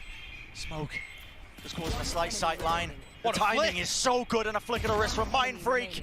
Only the Spectre left down to it. The pressure, the time, it's on the shoulders of Chichu. He needs to try and get onto this spike to get that defuse online. He's just got to smoke back. That could be the answer. There's no time cues though. There's no time at all to work with. In fact, Opposite just saved the rifle. He knows that there's nothing to play for now, and Benkai's done his job. And that is heartbreaking. When you get to that spot and you realize you've got to make the smart decision to escape, you feel like you're condemning your team with the 5-round deficit that EDG are now looking at. Yeah. Tough spot to come back from here. 10-5. And I think while playing retake can be a pretty decent idea, you've got to be able to, I mean, that is pretty fantastic. I think you've got to be able to get Smoggy into some crazy positions. When you're playing a Jet on the retake, that's not something that people normally do right now. They're playing Raze with the Fade comps. But when you're running the Jet, you can smoke on top of default, you can dash onto it with a Paranoia. There are more creative ways of playing the retake there than what Smoggy did. And maybe part of that is that he's a sub, and that he just isn't as integrated with stuff like their retake setups. But he's been so though, would you? Smoggy's been so good so far in this match. I sometimes find myself just forgetting that he's not baked into the team, that he isn't really regular worth player. just reiterating that point that, you know, this is Edward Gaming coming in their first international tournament, at least on the global stage when it comes to these big events. They played in the East Asia LCQ team to get here, but this is, yeah, new ground, I think, for Smoggy. He's filling in one of their players. So this is not even the complete roster for EDG. This isn't EDG playing at 100%. And they also said in interviews prior that they knew there'd been nerves coming out in these first games. And it's a double elimination in the groups. This isn't EDG going home if they're not able to mount a comeback. They'd still have an opportunity to make it out of the groups for sure. But it's all about that experience when you're a new team to the international stage, the pressure of playing these title contenders at LAN. And they've got a rough buy here. Yeah, this... A bin juice buy, as Pansy would say. But heads being ripped off one after another. You can see the attempts from Edward Gaming. They know that they have to try and fight them. But everything that they've got, spray down, a bit of a stare down. You're popping knives! Popping the knives, why not? To get the ace. Sure, confidence is there. Even a Trailblazer, they want to set him up to succeed. It's all about it, isn't it? The right click misses, Jing just takes it anyway. Jing stole the ace! And, I mean, the pause in the character model says it all. Oh, Forsaken can't believe it. Distraught. And that is Distraught. I mean, listen, Brent. If I was Coach Alex right now, I might not be too happy that Forsaken's just used his knives to chase down the last player in an ace. But I didn't even realise that happened. But if you're watching that kind of replay, maybe it would become justified.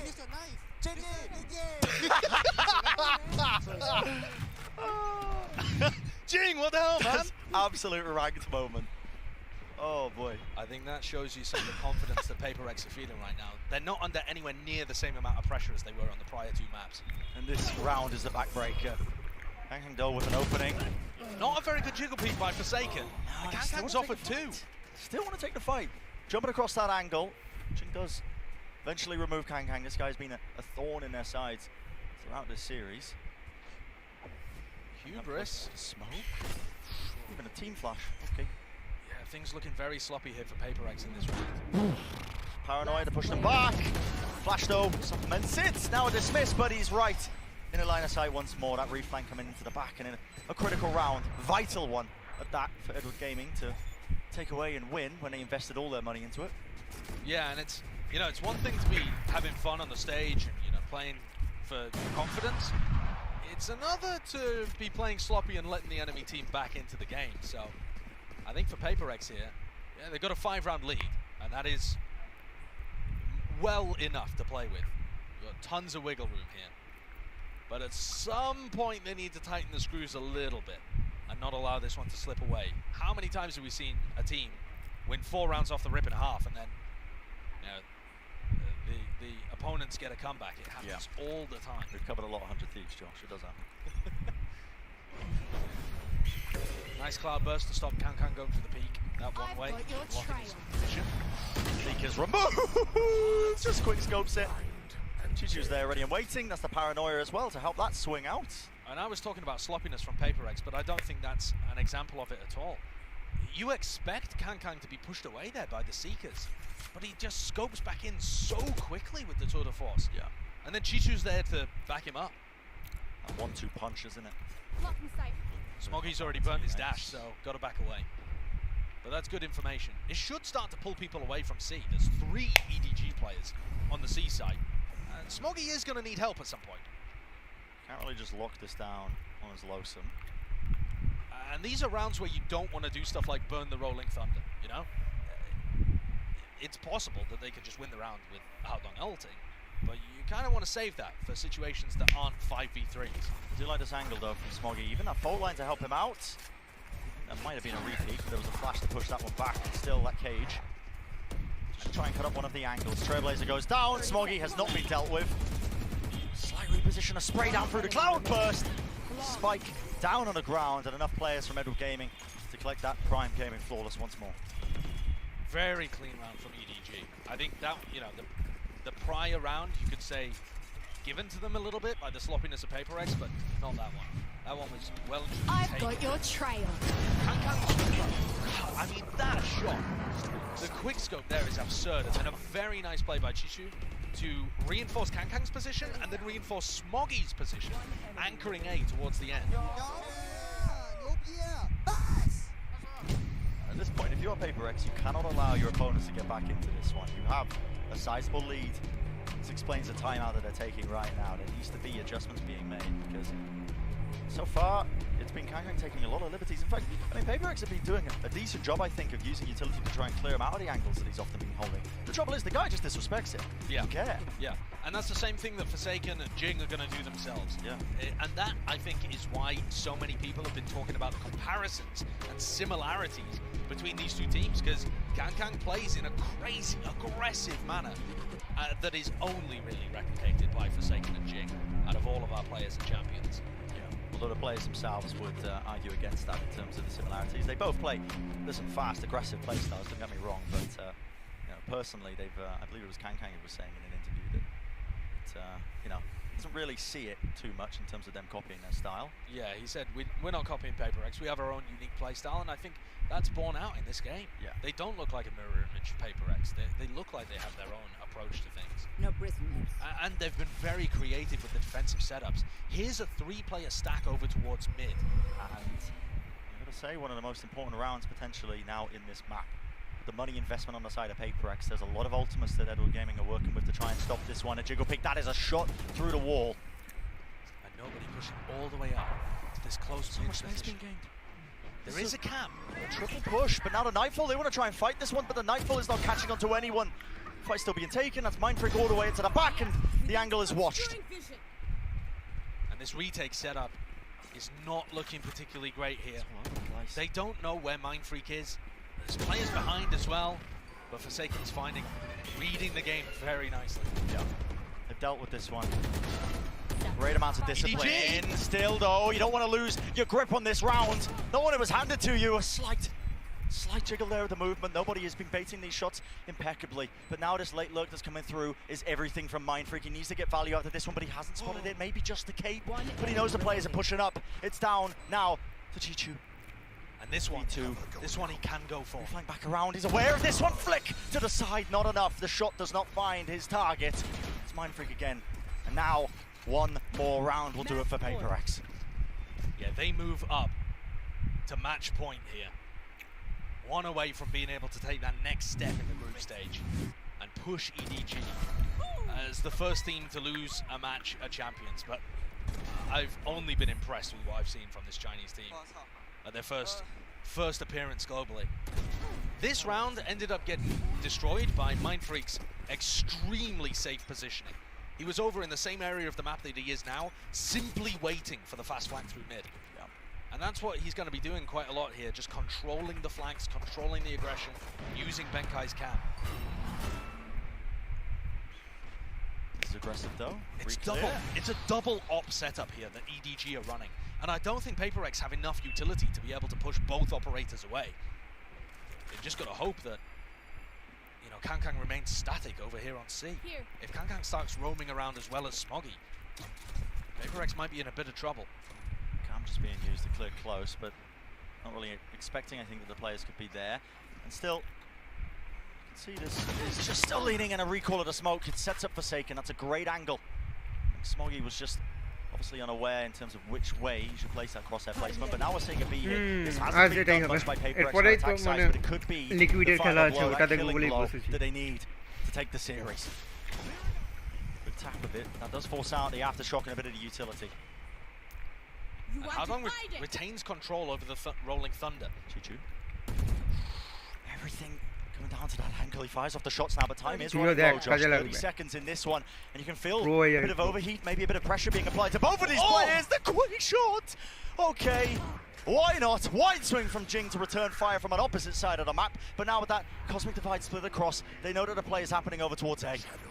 There's a rolling thunder here that should just block the plant from going down entirely. Not going to be able to get this one off. They need to find the kills. Flash over the top. That's going to be Jing finding it, but they still need to get the spike down, and they've just about stuck it, but now they deny it. Swing from Jing. Can't get the second. Salvaging it. Kankang peeked that at the end as well, Brent. He could have thrown it. He could have thrown it. They denied the plant, and he goes for... He could have thrown it. He goes for the kill.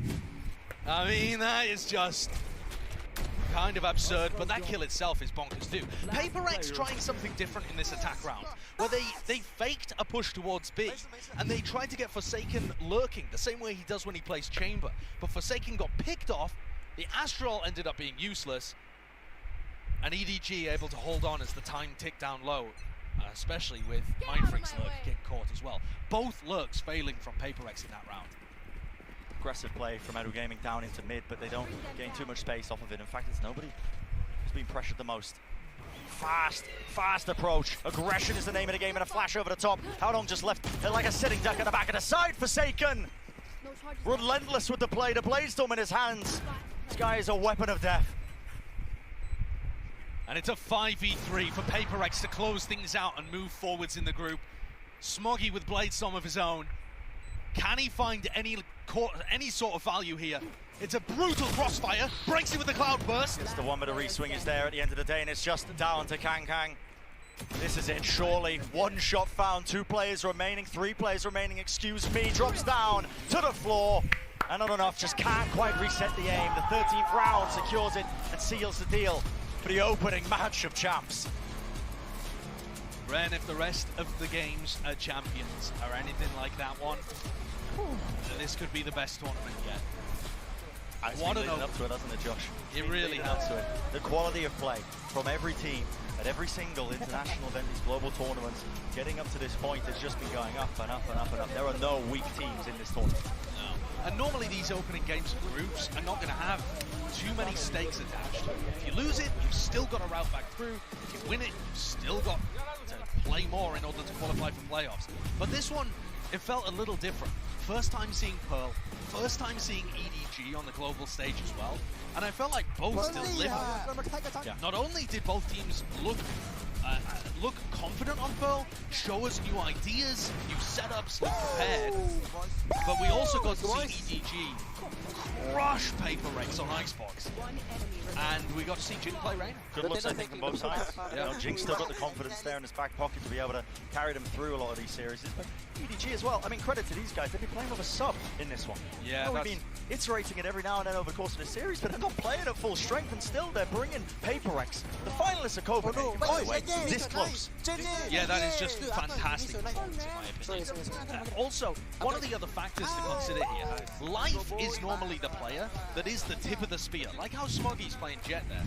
And Life is the player that the rest of the team trade off in order to create those openings. A fifth of the time when Life dies, he gets traded. And that is really tough to replicate with sub. So I think EDG did a great job in this game of showcasing they are serious contenders. But at the end of the day, it's Paper Rex getting the W in the column as predicted, because every time they've been turning up to these global events, they just get better. They do. They make improvements time and time again, but still being tested. I think it showcased as well. A lot of people saying that this group that they're in, a bit of the group of death, isn't it? Just the fact that you've got, you know, such high caliber competition at every step of the way. There are no easy opponents. You talk about high caliber competition, that's what we've got coming up next as well. The other side of this group. The other teams that Paper Rex and EDG are going to be playing against here. All smiles for Paper Rex. And that APAC rivalry, there's gonna be clashes again. There just has to be. The APAC scene has been going up and up and up over the course of this year. They are, you know, the region with the least trophies and big accolades out of the major regions, but they're getting better every time. And matches like this are special to watch because the players are absurd. Yeah, and honestly, just the improvements that are being made on either side. Obviously, you can vote for our MVP here for Sake and Mindfreak Jing. The options, make sure you use that QR code as well. Just open up the camera app as well if you know how to use it. I've seen Golden Bush struggling time to time, so listen, got to throw it out there. Who would you go for?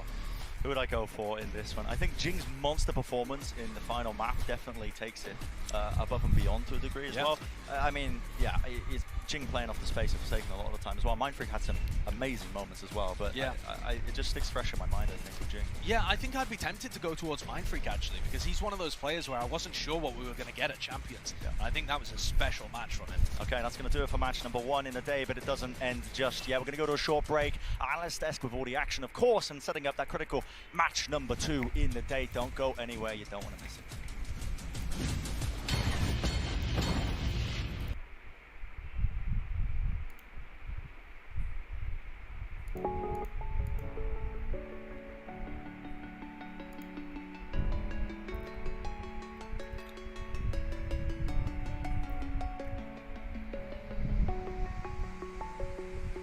I'm alone, I'm a broken home. I gave you all the bricks that I own and know. I'm letting go, I'm breaking these walls down, breaking these walls down. If you want adventure, then fly to home. But if you wanna travel, then go alone. Yeah, what's the point in us if I never know? Yeah, if you're gonna leave, I'ma let you go.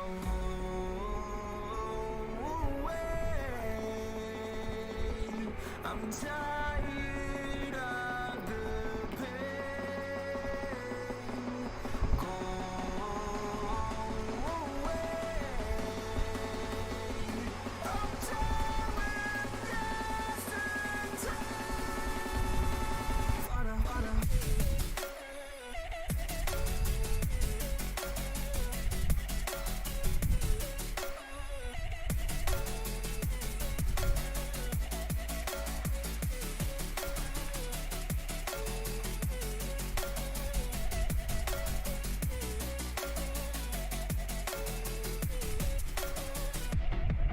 I fell where my demons dwell. My own little nightmare, I call it hell. Oh well, it's time to get back up, climbing and climbing. I'm done with this ride, is what I tell myself, so I could feel something else.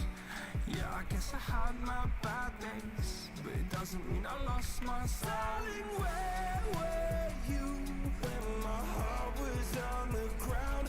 I thought time would prove that you would stay.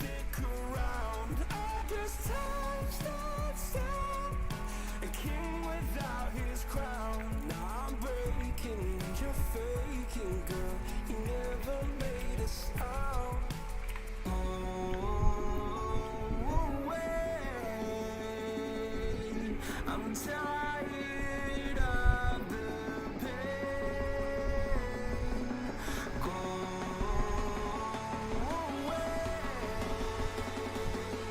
I'm done with yesterday.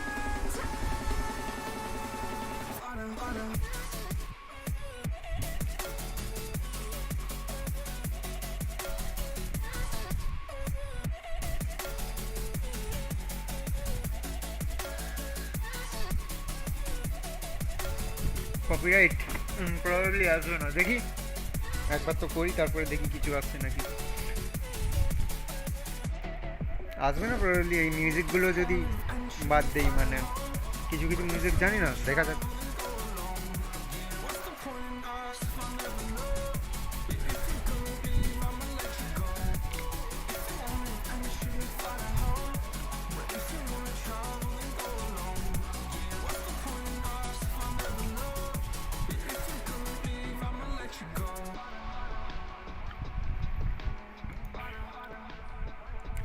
Foxy কি করছে এদিকে?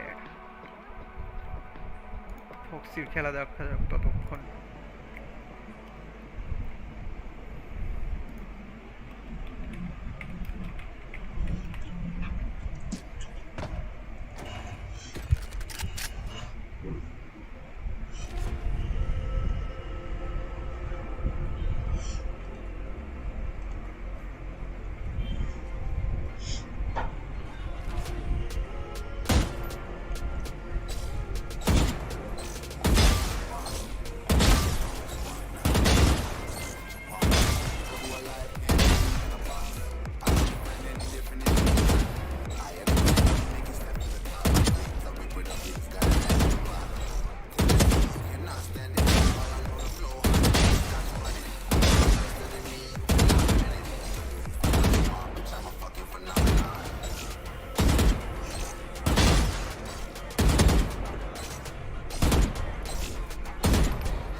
Right here.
from those just really explosive plays that we saw out of this guy. Whether it was a chamber or flexing onto a different role, he was solid. He's known for kind of finding some of that flexibility, and he showed it.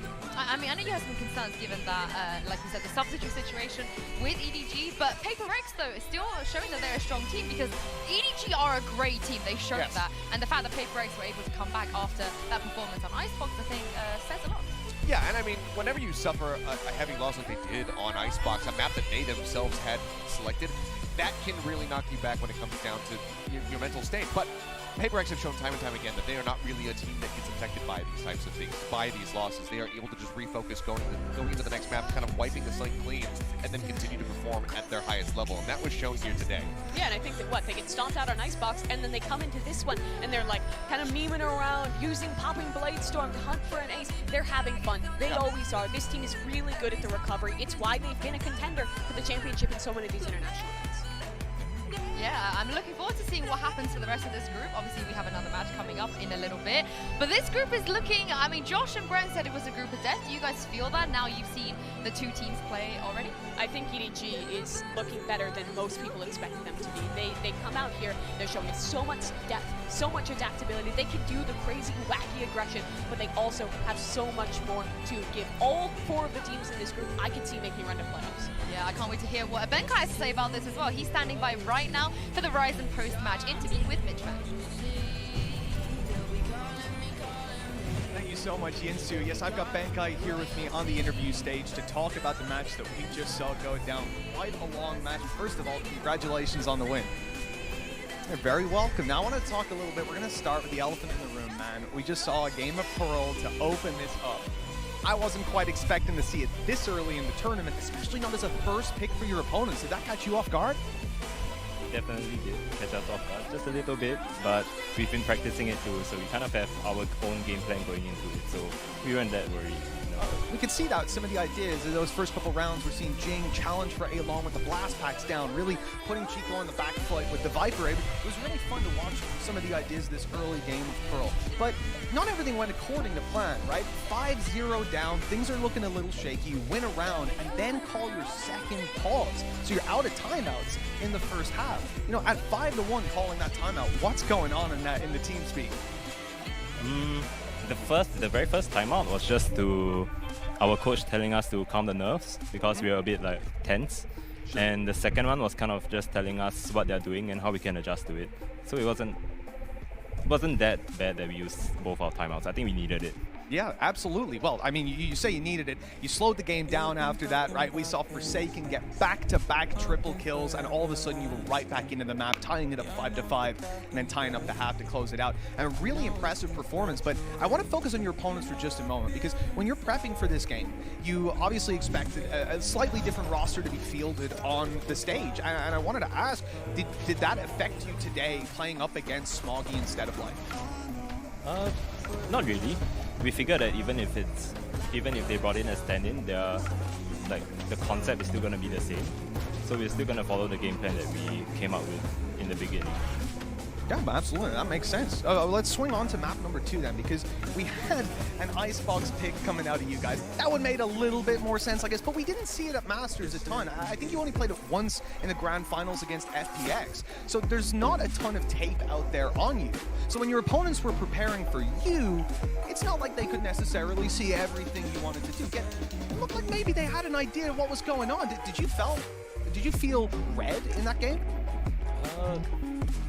I don't think I wouldn't call it like them reading us. It's more like they had like an insane, like I give full credit to them because they played a crazy game on Icebox. Like they played it perfectly, I think. And we weren't ready for a lot of the things that they did. So, you know, it's just what it is sometimes. Yeah, absolutely. Yeah, I mean, look, these guys, they got 10 rounds in the first half there in attack. That's a tough thing to come back from. And for this team as well, coming in showing that level of firepower against you guys, having just been in the finals, I think that must have caught pretty much everyone off guard. Just to finish up here, is this the EDG that you expected? Because coming into today, I saw a 2-0 writing on the walls, and this was an incredible game. Are they a team to be feared now in the lower bracket? I think they were already a team to be feared to begin with. I think all teams should be treated with that kind of respect over here, and they just proved their point. So, absolutely, even more so that everyone should be careful with them now. Oh, for sure. Like anybody that can take a map like Icebox off you guys the way they did and make it as close a series as they did, certainly a strong competitor. But today, you guys were the better team. Now, that means tomorrow, you'll be playing against the winner of Team Liquid and Leviathan. So I want to ask you, ahead of that game, who do you think you're playing tomorrow?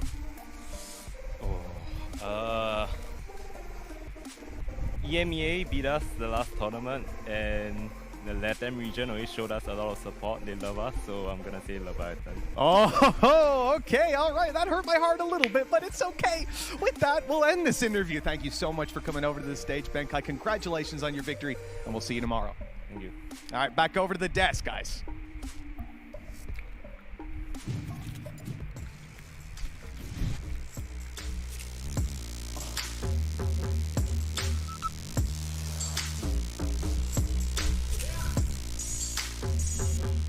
Plan for just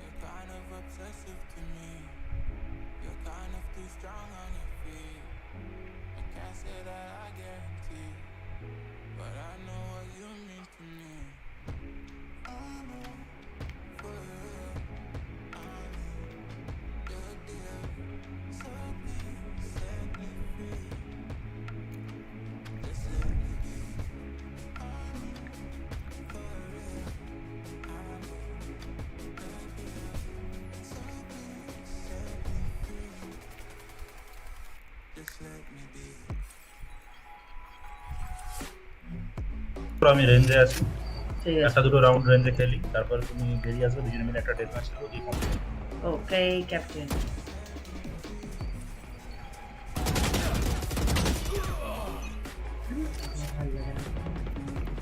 অবরোধ সময় কি হলো কিছু হয়নি wait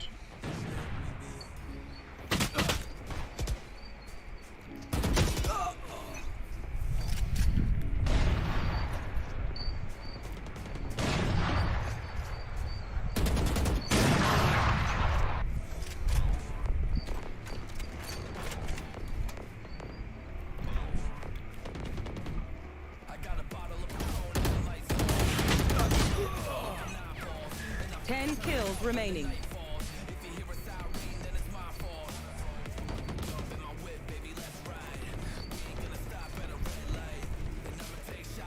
Magic kill করতে পারতেছি না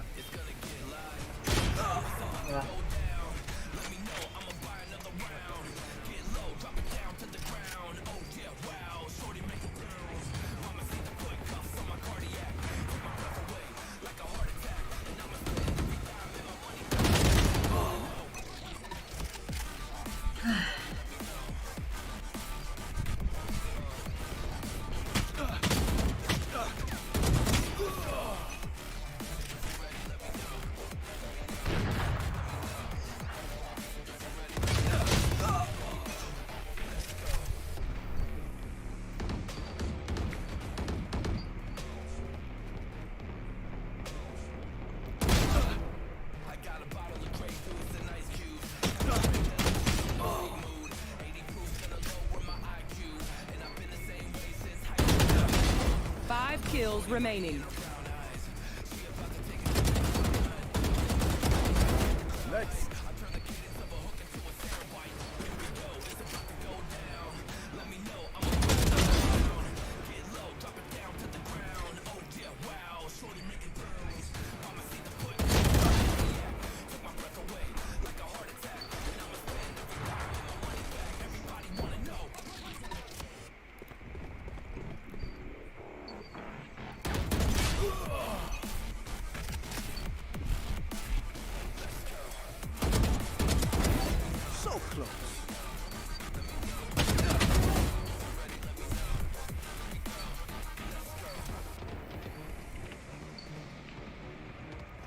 One kill remaining.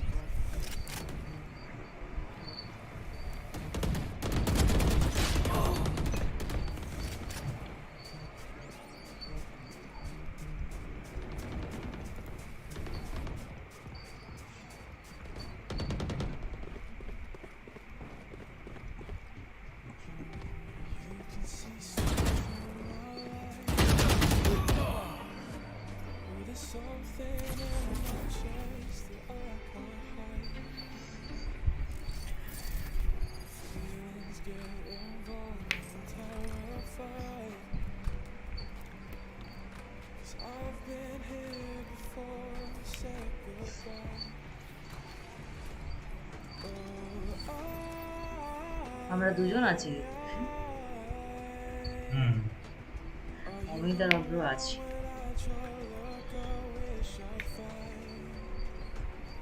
একজনকে ডাক আরেকজন আসবে এখানে স্ট্রিমে আমি কিছু বলতেও পারবো না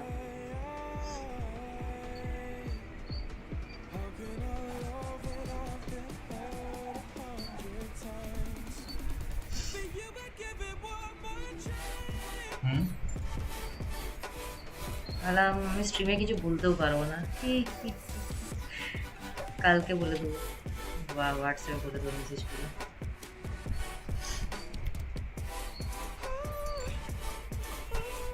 স্ট্রিমটা তো দেখলে ফোনের চার্জ শেষ হয়ে যায় আমাদের না তাই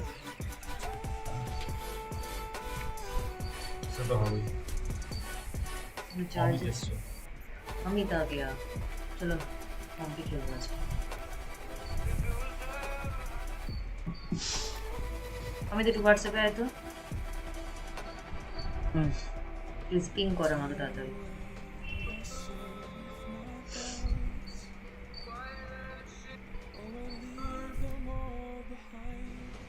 सिंगल टिक अच्छा डबल टिक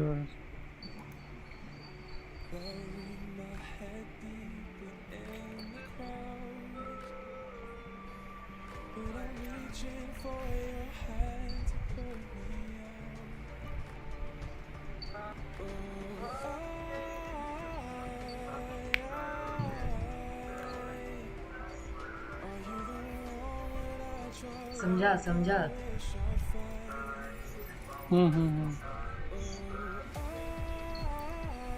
हमार सके हमार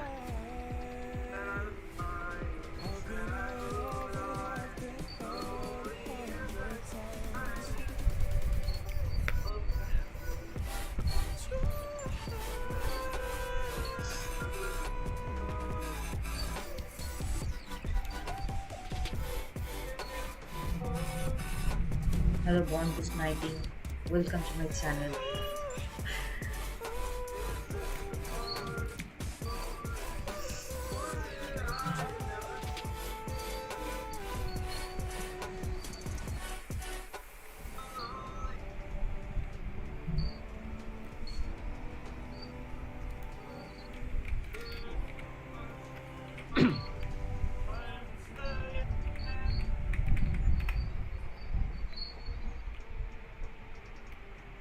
দেখি চলো শেষ হয়ে তোমাদের ডেট ম্যাচ খেলবে হ্যাঁ ডেট ম্যাচ খেলবো একটা আসো এই তো আমাদের জট প্লেয়ার আছে তারা ডেট ম্যাচ খেলি তারপর match found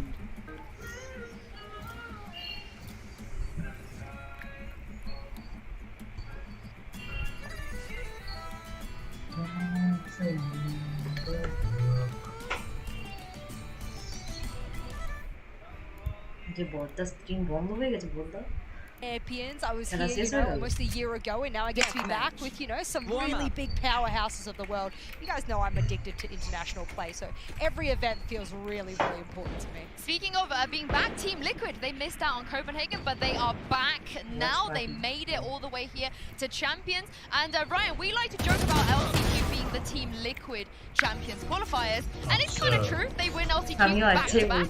Yeah, it's also a little bit weirder, I guess, this year overall, because last year it was the very part of the team and they went on this next one. আরে আওয়াজ শুনে বুঝতে পেরে গেছি brainstorm আসছে They've got a new coach for them also. It was a great game for them overall. They did lose a series against Mech, but they beat সিরিপটা চালানোর পরে একটু এমটা উন্নত হয়েছে দেখছি আচ্ছা আমার কাছে তো একটা ভালো ল্যাপটপ থাকতো আমিও একটু বেশি টাইম পেতাম warm up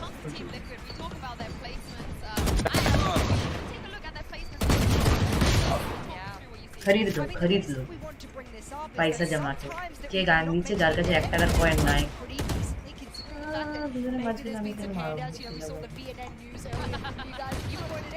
Sometimes they get a bit of handouts, but they don't work. It's a little bit of a dent to competition. Back in Champions, that's the kind of stuff they're back on. That's something they're going to have to pull out of the bag here. Hasta just can. The press conference, Scream said they have evolved. They're way better than they were.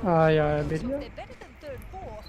What does that mean for them now? I mean, obviously, competition's কি রে ভাই we have some questions to ask about that. Stay এটা তো ডুবে the fight demands it. Higher placement again. Fight. One man on their team breath. can continue his deep breath your character Amit Amit Caio না আমি এটা Enemy down. কোনটা আমি কোনটা আমি রেনা সুরি ড্রিমটা কে ড্রিমসটা ব্রিমস্টোনি কে আমি জানি না স্ট্রেড হচ্ছে তোমরা কি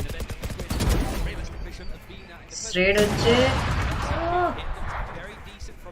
রেড হচ্ছে চিম্বাস আগে কি আচ্ছা তুমি আমি Sobha That has the same percentage of first kills that Scream does. Alpha is close. I mean, we're not surprised. Detection makes me very happy. But this is a guy that gets into an insane amount of first kills. And that's something that is a little strange because people might not believe what I'm just about to say. He's the IGL for the team. Leading from the front is very unusual in TAC FPS, not something that we sort of know. Maybe if you watch Game Changers, you'll be aware of. You know, there's a few very well-known IGLs in the world that are leading from the front. But for me, for him to do so well, to engage so quickly and to be the leader, that's impressive. He is a very, very impressive player. I mean, bless up that he gives us some Phoenix B-roll to show as well after the changes in the agent. He's going to be a threat for Team Liquid as always. But speaking of threats, moving on to Leviathan, they're not a new team anymore. This is not like, oh, we don't know what they do, Jess. We know what they do. And what they do is a great show that they put on for us to watch. You know what? I am very confident saying this again. This is not the first time I've made this statement, so don't come at me, but I think they are the new kings of Latin. Not because they have and can be fluid, that by default makes them the best team in their region. No, I just think in an international stage, they themselves have a way higher ceiling than Crew does. The trouble is that to get to that ceiling, it requires so much of their energy as a team, a cohesive unit, and we don't always get that from them. We get to do one map out of, you know, all of the map pool. Of course, we won't see split anymore. They lost it. They may be a little bit happy that it's coming out of the pool, but they were only really dominant on one map, and that's the for them, Ryan, on other maps, but we just haven't seen it yet the same way we saw it on the side. Like, Leviathan had a really charming run, I think, at Copenhagen. The expectations were pretty low, and it was some really close series to not only DRX, they beat XZ in overtime stuff, but the Fnatic series especially, it won over a lot of people overall. This was the final map of the best of 3. It goes to a super long overtime. There was the Enzo push, there was the Boast of 4K with the Astra up.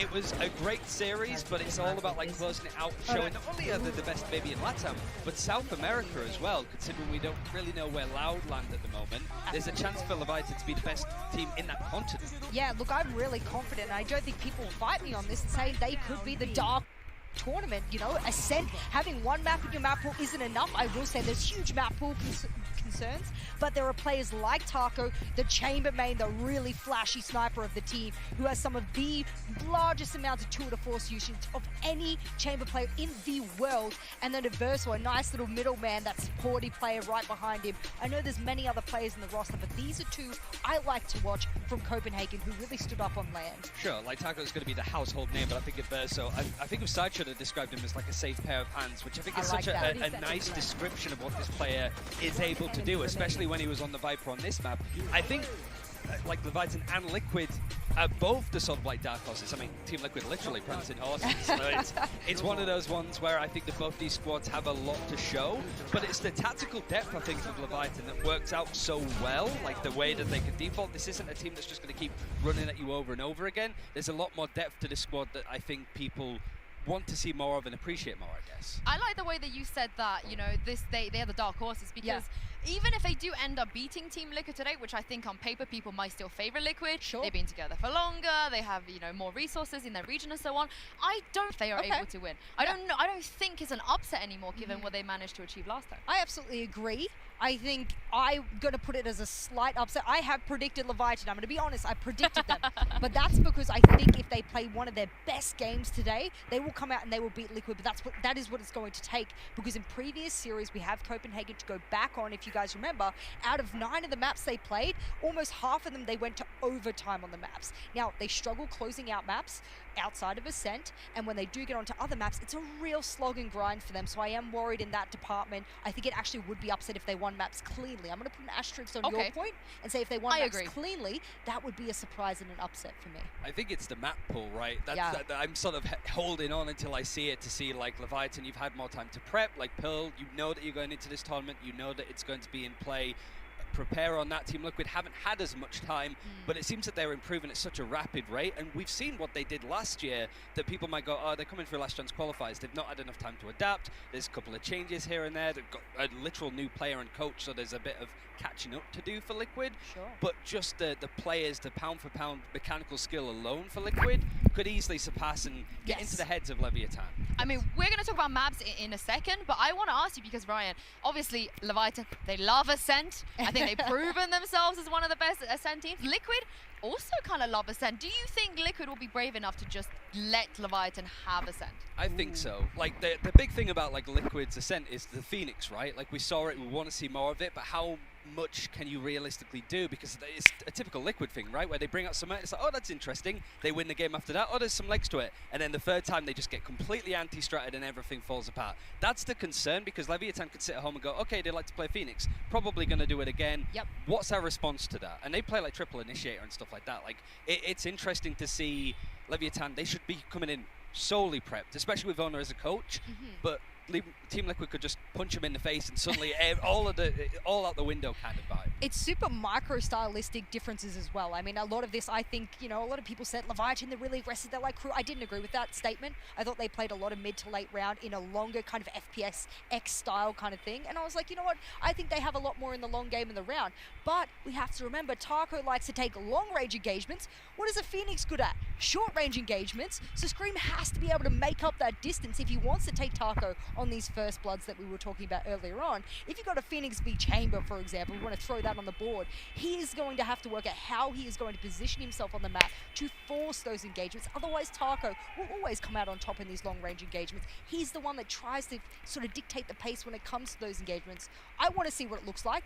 I don't know how it's going to be. I think a lot of it will come down to these supportive players we spoke about before, having the utility to set some of these star players up on their team. Those are actually the ones that will make and break for Taco, for Scream, for example. That'll be the make or break, not the players themselves. Okay, here's my follow-up question then, because you both pointed out the gaps in Leviathan's map pool. Not the strongest in this tournament if we just look at statistically.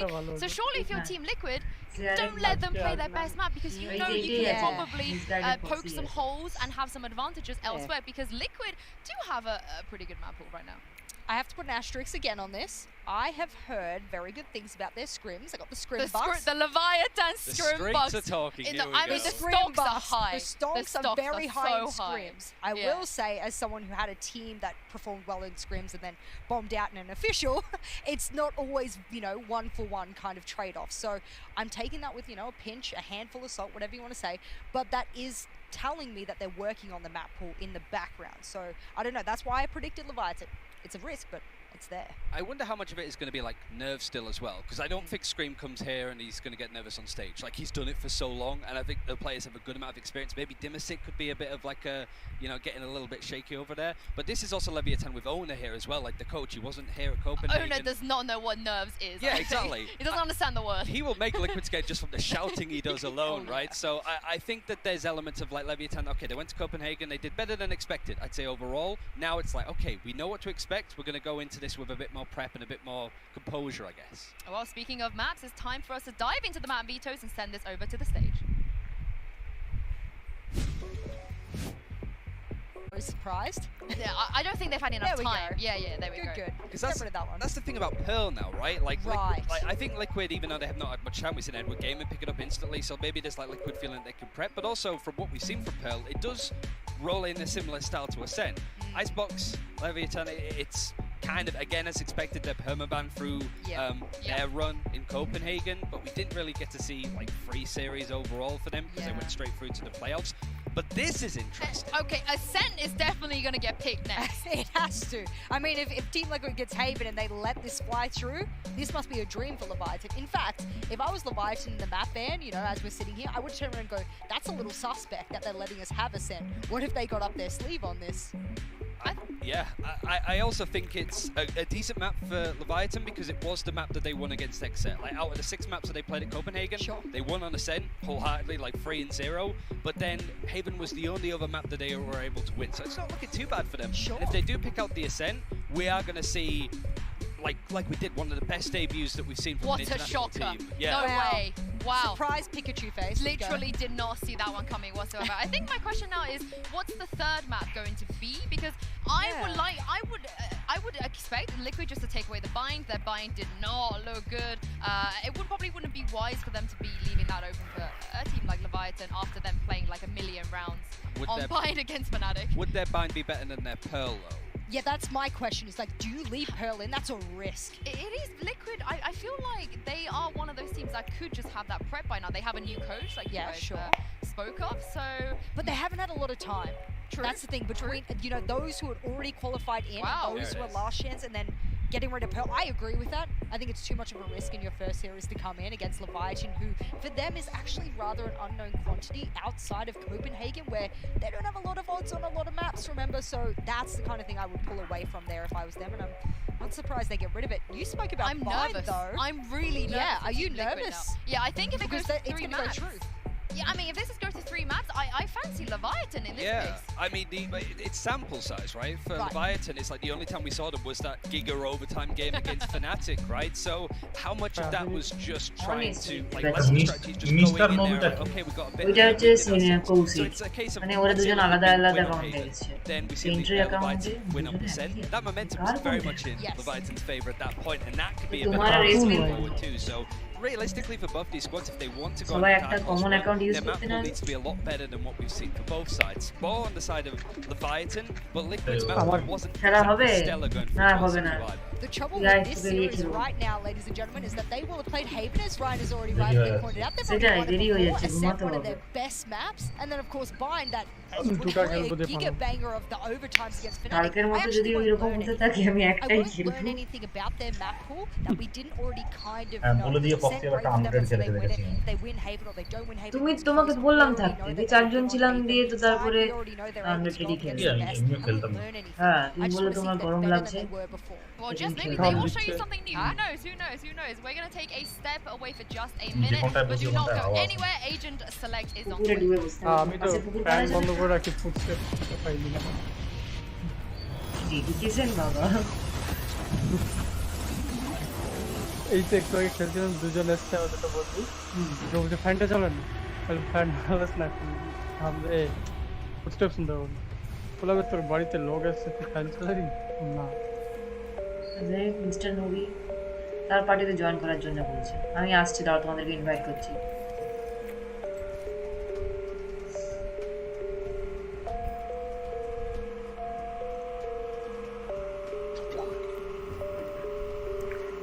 রে 11:30টায় ঘুমাবি যে তুই তোরা তো plan করে ঘুমাতে দিলি না পাল এরকম গালি গালা নাহি হয় সেন্ট্রিকে ডাক পুলি মারাচ্ছে মারাবো রিভাইভ রিকোয়েস্ট আসছে না বল গাবে পিসি সব অফ করে দিয়েছে না এসি চালালাম পুরো ঘুমোতে অলমোস্ট চলে গেছে মুখটা ফেস ওয়াশ দিয়ে ধুয়ে এলাম ওকে ফোন করছে অনেক পিসি বললো অফ পাবো মুভির ভয়েসটা চিনা চিনা লাগছে কার কি তো খেলছিলি সেন্ট্রি হিসাবে তুই যে কি মানে তোদের কি হোলটাই আমাদের হচ্ছে 12,000 অ্যাকাউন্ট ঠিক আছে এই উঠটা থেকে আছে 7 টাকা এই হচ্ছে ব্যাপার অ্যাকাউন্ট নিয়ে কি সবাই চোদগোল করি আমরা কে লিডার আছে হয়তো লাগাও কম্পি লাগাও লাল আমাকে লিডার করো অমিত লিডার লাল এই Bring on 2 more teams from আমরা গেম সারা দিন গেম সকাল থেকে উঠে welcome Team Liquid and Leviathan.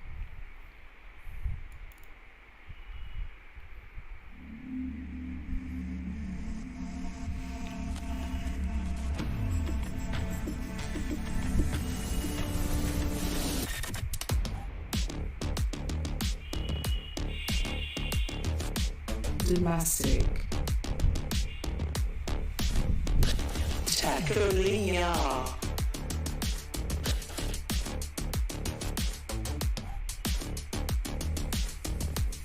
Zotac. Adversive.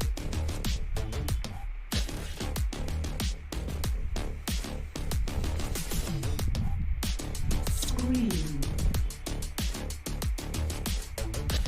King.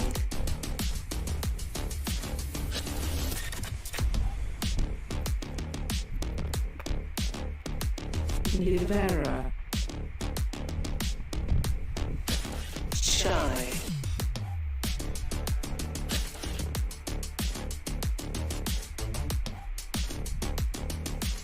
Yampy. Melsa.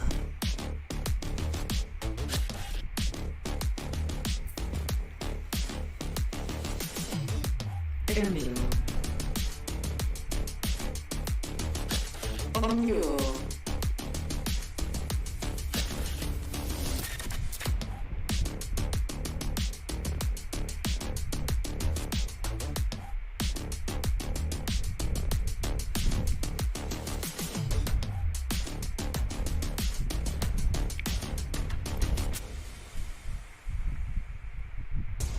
Well, Group A has already proven to be a pretty tough place to be.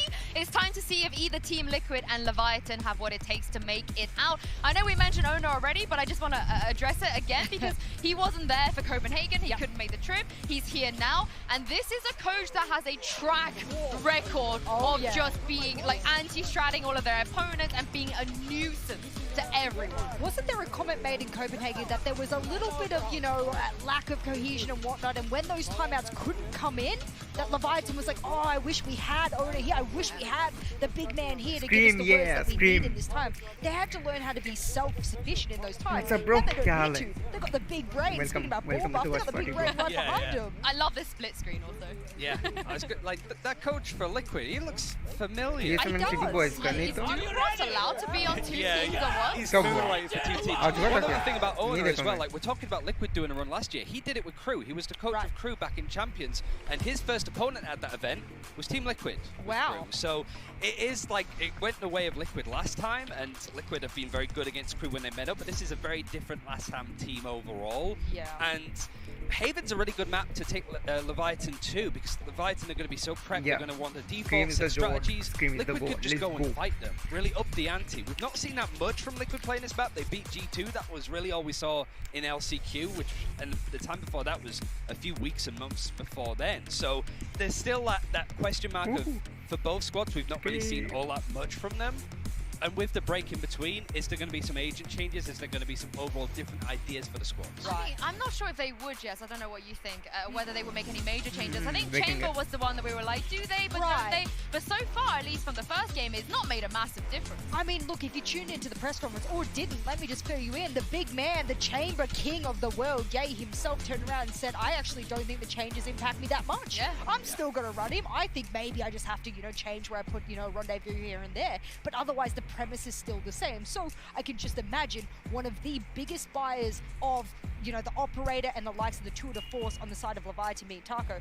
No way he changes out on that. We're into the Prime Gaming agent to select here, and as you said, Jess, Tacolia straight in there with the Chamber, and Ryan maybe looking like a mirror matchup here. Yeah, it should be overall. It's one of the more common comps that we see nowadays, and I think the Chamber point is a really good one because both Yampy and Tacolia play Chamber, or they did on every single match they had in their pool. So the fact that it hasn't really made that much of an impact to his pick rate overall is a good thing for both of these players. Yampy especially, who was phenomenal on the Chamber in LCQ, and he's found that great sense of form that we know he can really get to when he's playing. Nivera as well, happy to be a Breach main. Breach main now, the Breach main. The third map that he's ever played on this age, and the other two were in LCQ, he's able to fulfill that role. It's funny because I spoke about like Taco v Scream, for example, that long range, short range and stuff like that. On this particular map, we have to look to the man that, you know, wears the crown very proudly. It's King himself on the side of Leviathan, and it's not a player we bring up often because Taco does take a lot of the spotlight. So if you do want to look at another player that we don't necessarily always get to bring up, but on this map, he really needs to be the difference maker. He'll be on the Raze. He's the one against Exit that had the highest impact for Leviathan as well. The very last time they played this map, he's your guy. The other thing as well, like Scream, IGLing as an entry duelist player, same as King. It's very unusual, so the fact that you've got it head-to-head is pretty surprising, and I wonder how they're going to play. Yeah, I do wonder indeed, but also they were so confident confident in their workouts. I don't know if you felt that on the side of Leviathan. Oh, yeah. They all had these little poses. I think I saw Sova twice. Was that like two Well, Sova there was things? one on each team, so fair enough. They were rocking their own versions of Sova. I believe in that. But something Taco said in the press conference, let us not forget, they've been trained to learn how to play for fun now, just like Paper Rex. So is that a dangerous mixture? Is that the concoction they needed? I can't wait to see it. We've got a bolt buff on the desk. We've got a bolt buff on stage. It's only fair that we have a bolt buff on the caster desk as well. Over to you, Tom Biz and Mitchman. To you, yeah? Yeah, I think that was that one was looking at me for sure. Guys, we're happy to be here. That is for goddamn sure. Liquid about to play here at Champions up against With all our fans in the crowd ready. Make some noise! I'm not seeing enough movement out there. Maybe it'll work next time. We're starting out on Haven in this series. We got 3 maps to play on Haven. Honestly, it could be the decider in this series for how we're going to start it out. I am thrilled to see these teams playing out. Tom, you got a favor coming in? Ooh, I don't know, because I was coming into today and I was like, you know what, I think I'm going to lean it towards Liquid because I'm from EMEA and I'm biased, but looking at the map pool, I don't know. I think Leviathan had a pretty good chance coming into this matchup, and I think without a breeze or something like that to really favor Liquid, who knows? Absolutely. You know, I heard from Bankai earlier, he's going with Leviathan. That was maybe based a little bit on EMEA knocking him out, and, you know, he has gotten a lot of support from the LATAM region. He is known for being very salty. That is Bankai, you know? Oh, absolutely. Here we go, starting it out. Taco Lee is the one to open this up. Scream has lost his life. And Team Liquid, an opening duel going against them, will still commit to the seaside push. Yeah, it already seems like the defense is just getting ready to try and come back in here, but DemonSick has been able to at least kill off. Oh my goodness, Melsa gets 2. I didn't expect him to get any more with the swing, and now while Navira left all on his lonesome, it is a fairly easy pistol round for Leviathan. Yeah, they had one guy watching the walk out of garage. As soon as he falls, the reaction was just a little bit too slow. I think that the next person who was supposed to pick up that kill wasn't really sure who they were. So we ended up kind of, someone else will take care of that. But no, Melser walks in, takes 1, takes 2, and of course, they're on the Mitchman sleeping schedule. That's what it is. You know, it's only like 8:30 p.m. Oh yeah, Just waking up. Just waking up. Could have been the flash that went out as well. You know, Adverso had a fantastic flash just as that push came through. It wasn't just Melser W keying, no brain in it. With that, Leviathan taking their 1-0. A start to Haven that they certainly will be happy with. This one being Liquid's map choice. And with the defense already picking up the first, they've pushed their opponents down to pistols. But look at what's in play. You have a Headhunter still with 6 bullets left, and everybody else has a Sheriff. When Team Liquid come in with a buy like this, you have to be extremely careful. Well, yeah, that's actually something I was looking at coming into the tournament. I think they have a 24% win rate in eco rounds. Like, it's actually something ridiculous. I think the only team that beats them is Loud. So, yeah, when it's Liquid, you have to be very, very careful in these sort of rounds because they're very good at stealing them away. And actually, interestingly, I think Leviathan are one of the worst at that. So, it is a bit of a mismatch. Leviathan very good in their gun round, so hopefully they'll be able to get something done with these SMGs and not almost improve that stat for Liquid. Liquid are used to starting out on that attack side, and you know, when we saw them play this at LCQ, they really stalled out after winning out the pistol. This time they haven't even got that under their belts. And while the follow-up, the Sheriffs not finding success just yet. Quick mow down by King. Taco Leah with a Marshall in hand and no shields that he's up against. That's essentially an operator. At this point, Team Liquid will be hard-pressed to even get their feet onto a site. Yeah, especially with the rotation. Again, Melsa solid paranoia to at least slow them down. In fact, they're hesitating quite a bit here, almost questioning whether or not they should try and double back in the other direction, getting hit by a fault line as well. They are just being delayed, slowed at every single corner, and at this point, they just have to die. Yeah, I think they had no other choice really than to stall like that. Blitzing out, you're just opening yourself up to a face-off with no shields against a Spectre crossfire that's most likely going to come through. You're pretty dead in that scenario. Instead, they sort of linger around hoping that someone eventually goes out for a wide peek, like jumps up on top of the platform, for example, which they did, but the kill didn't go their way. So unlucky, 2-0. That's how we started out, and here is Team Liquid's buy. This is when things can get a little bit interesting. Leviathan going to try to get as much value out of this round as they can, helped out by the fact that they've lost so little along the way. Their economy is thriving. The only sort of detriment to that is they haven't done up any ultimate orbs, really. So you're going to see some early utility again being placed in towards A main, and actually Shy is going to try and push off the back of it. In fact, he's not alone. There are 4 players already pushing all the way deep in towards A long. Ooh, a tag right away. Yumpy down to 24. This could get a little bit scary. Solka's being crunched on. 4 players on the other side. They're coming fast and already finding one. This is so much danger for Solkas, but he's able to grab one. Be traded out. It's not the best start, but if they can avoid these weaker weapons finding anything else, that'd be great. But with the damage done, I don't know that that's going to be easy. Yeah, and I like the fact that Taco has also just fallen back. He's making sure that they can't push any deeper other than just taking over the C site, and then they'll look to try and almost rotationally play this as a team. Now, the clearing of his utility on the B site is going to start a rotation. You can already see King making his maneuver with the deep control they have over the A site. Nobody else really needs to move too much. Again, this round is mostly about damage, but they do have a good chance to win it. King, what a fight with Scream down. Both of these players are less than 100. This should be an easy closeout with these weapons and nade online. King making some space as his teammates flank up behind. All the noise just serves as a distraction to hopefully allow them to blitz in, and they're not in a hurry. They're willing to allow Team Liquid a little bit of space. That might have been a mistake if King wasn't on it. 6 health left and none as Shy connects that shot. Leviathan take a third. Yeah, they're getting pumped up. There might not be many other people in the arena, but I can hear them all the way from up here, and a fantastic round from them. I love the initial gamble of aggression. A lot of it revolved around just Taco being able to slow them down, and that Marshall just hitting. It was a single tag, but that's enough for a little bit of hesitation. Then you have the 4-player push, fantastic utility coming through from Shy as well, and then just patience. And it was something that Jess actually mentioned on the desk, the fact that crew are known for being very explosive. You have players like Mazini, Kesnet, just basically popping off at all times. This team is very happy to just slow it down, play a little bit calmer, wait for their opponents to come to them, and that's exactly what King did. Like I said, Liquid had a tough start last time we saw them. They still won this map, and it was over on their defensive side, and late in the attack they picked it up. They won the pistol and went down 5-1. So this is a start that Team Liquid are unfortunately all too familiar with. But they need to get themselves back up on that horse. And in this round here, look, Demon6 got a rifle, but the rest of the team are coming in with pistols, and I believe that's right away going to be Yumpy taken down. He was trying to lurk his way in towards Garage while this A pressure was coming through. They've got nothing for that, and now, well, they've been spotted up close on A short. So Leviathan are starting to rotate in. Really not a lot going for Liquid at the start of this round.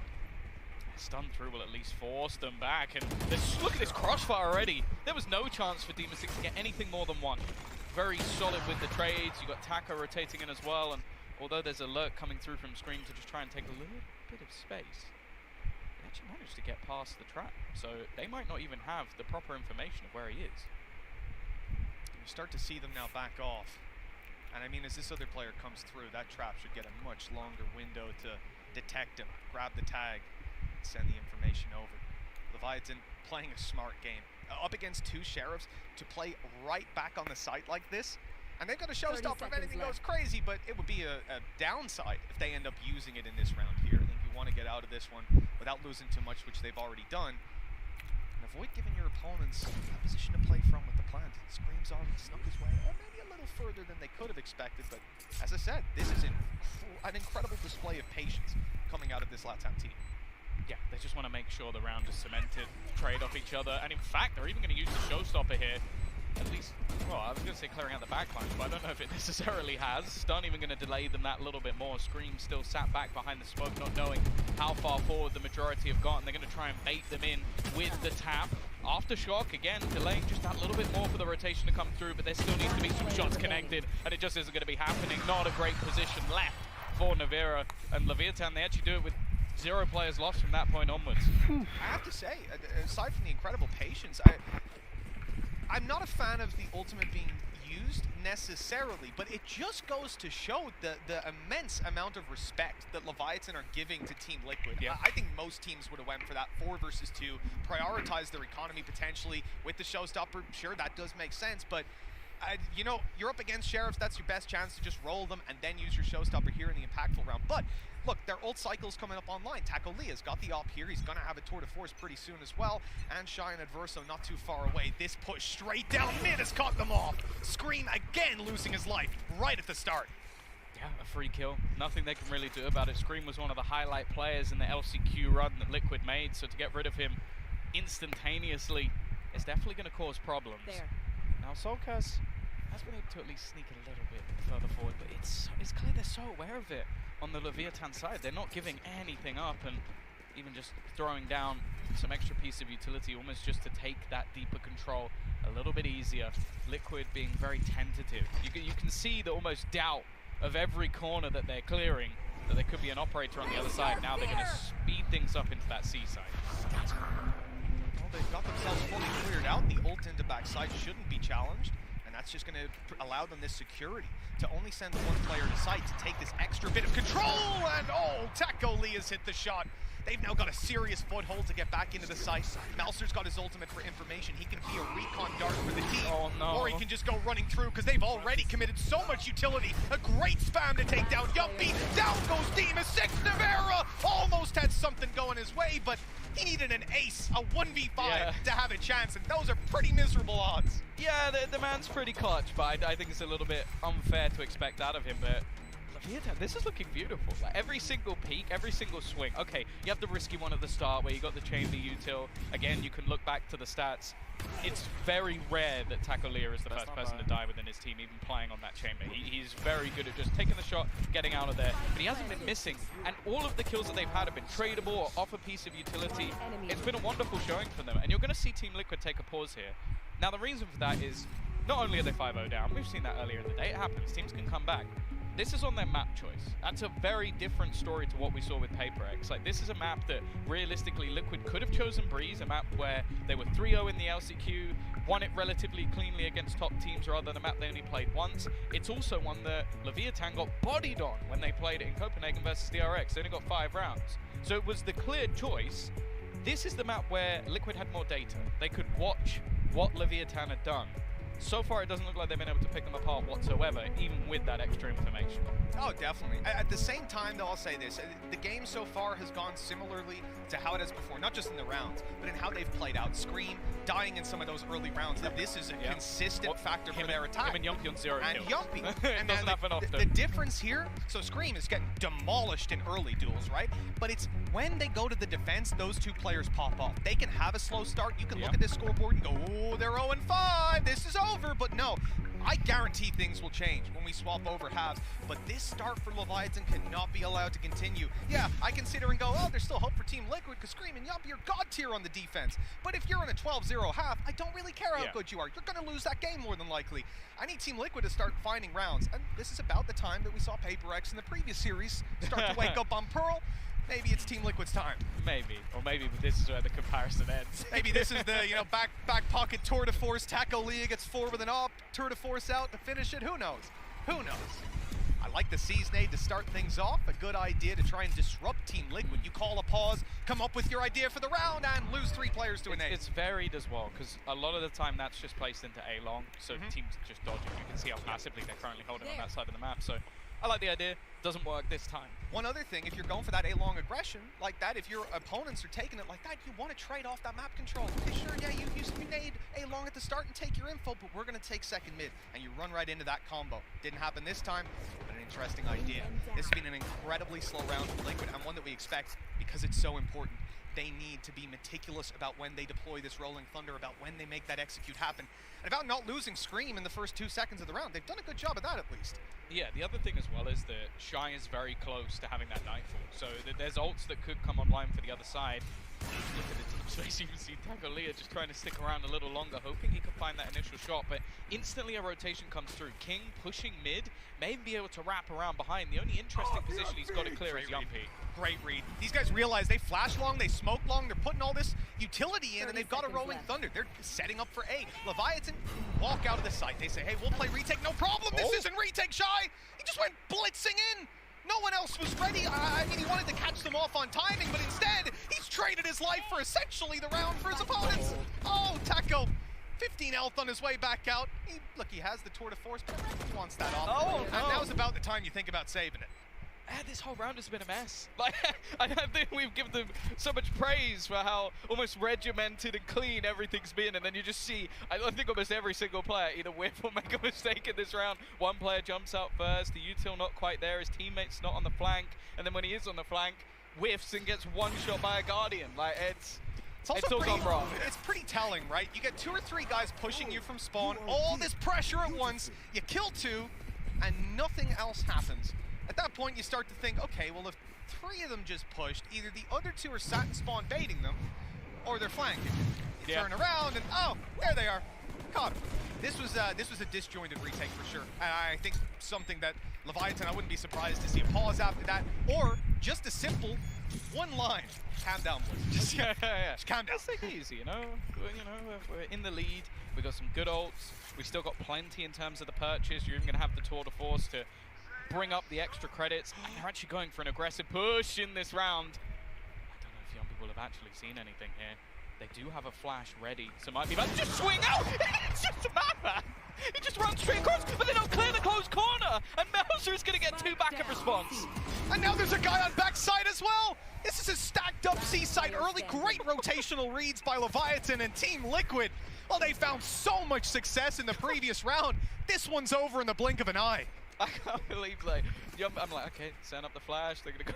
Yumpy just runs out, insta headshots that initial kill. Only his 2nd kill onto the board as well. And then, yeah, unfortunately, well, I guess when you see that chamber there, you're just like, okay, he has got himself an ability to TP out. No one's gonna be pushed with him. 1 enemy remaining. It's a nice little spot. And the fact that you've got your breach backside as well, you even see it in the duel on the Soul, because maybe he has a chance. We've seen this guy in the clutch scenarios when the numbers of his team are thinned out, he can step up and have those god tier clutches, but right there he had absolutely no opportunity for his late round fade play. King's got a lot of information, he's hearing steps as well, one-way smoke, but he's sticking around, no easy way out, and now they know he's here. That's a problem, maybe not. The first found a blast pack in, but he's being held by 3 and nades on its way, and good night, sweet dreams. They still have to use an awful lot to clear him. I think that might have been an aftershock and a nade actually thrown through just to try and get something done. Yumpy, though, quick enough on the trigger to take out Shy. There is still a player tucked into the corner, though. Takalea is rotating, and that's the thing. Leviathan is so quick, a risky game played by a Verso, but he spots that they are still in this position. That trap just got smoked outside C long. They're starting to sneak up behind, but it might be a little bit too late because Taco's in a bit of trouble. He's alone with an off, and there's 3 players about to swing him. Utility coming his way, and down to the headhunter up close. He'll be eliminated right off the bat. Mauser should be an expected factor at this point. Yes, he snuck past the trap on C long, but he could just have easily have pushed B. Smoke it off though. I think this is just a bait to try and get them to look in the other direction, but there's enough players that Solkaz can just keep his eyes homed in on that remaining position. Liquid are going to get themselves a 2nd round. Again, still, I feel like for Leviathan, it wasn't bad positions from them. Just winning some of the duels. I think also the Rolling Thunder against the Showstopper. It's not the greatest counter in the world. It's a bazooka and he knew exactly where you were, so it didn't really get the result I think they were necessarily hoping for. But again, they're still in a position where they can buy. You're going to have that operator in play, not really too much trouble there in terms of the finances, and Liquid is still kind of on the brink, so another round for Leviathan here. They'll already have won the half, and the economy for Liquid will be bad again. Well, this has been a fantastic beginning. This team stacked up as much as they can be. Leviathan spraying away, trying to catch something through that smoke, but Mauser, a player that's actually been spearheading this defense for Leviathan, goes down right away. The trade, just as quick. I like the idea. Lost that control of C site. You can either fast rotate, give up everything, push down mid and try to make it up elsewhere. It's worked for now, but they still need to play a retake.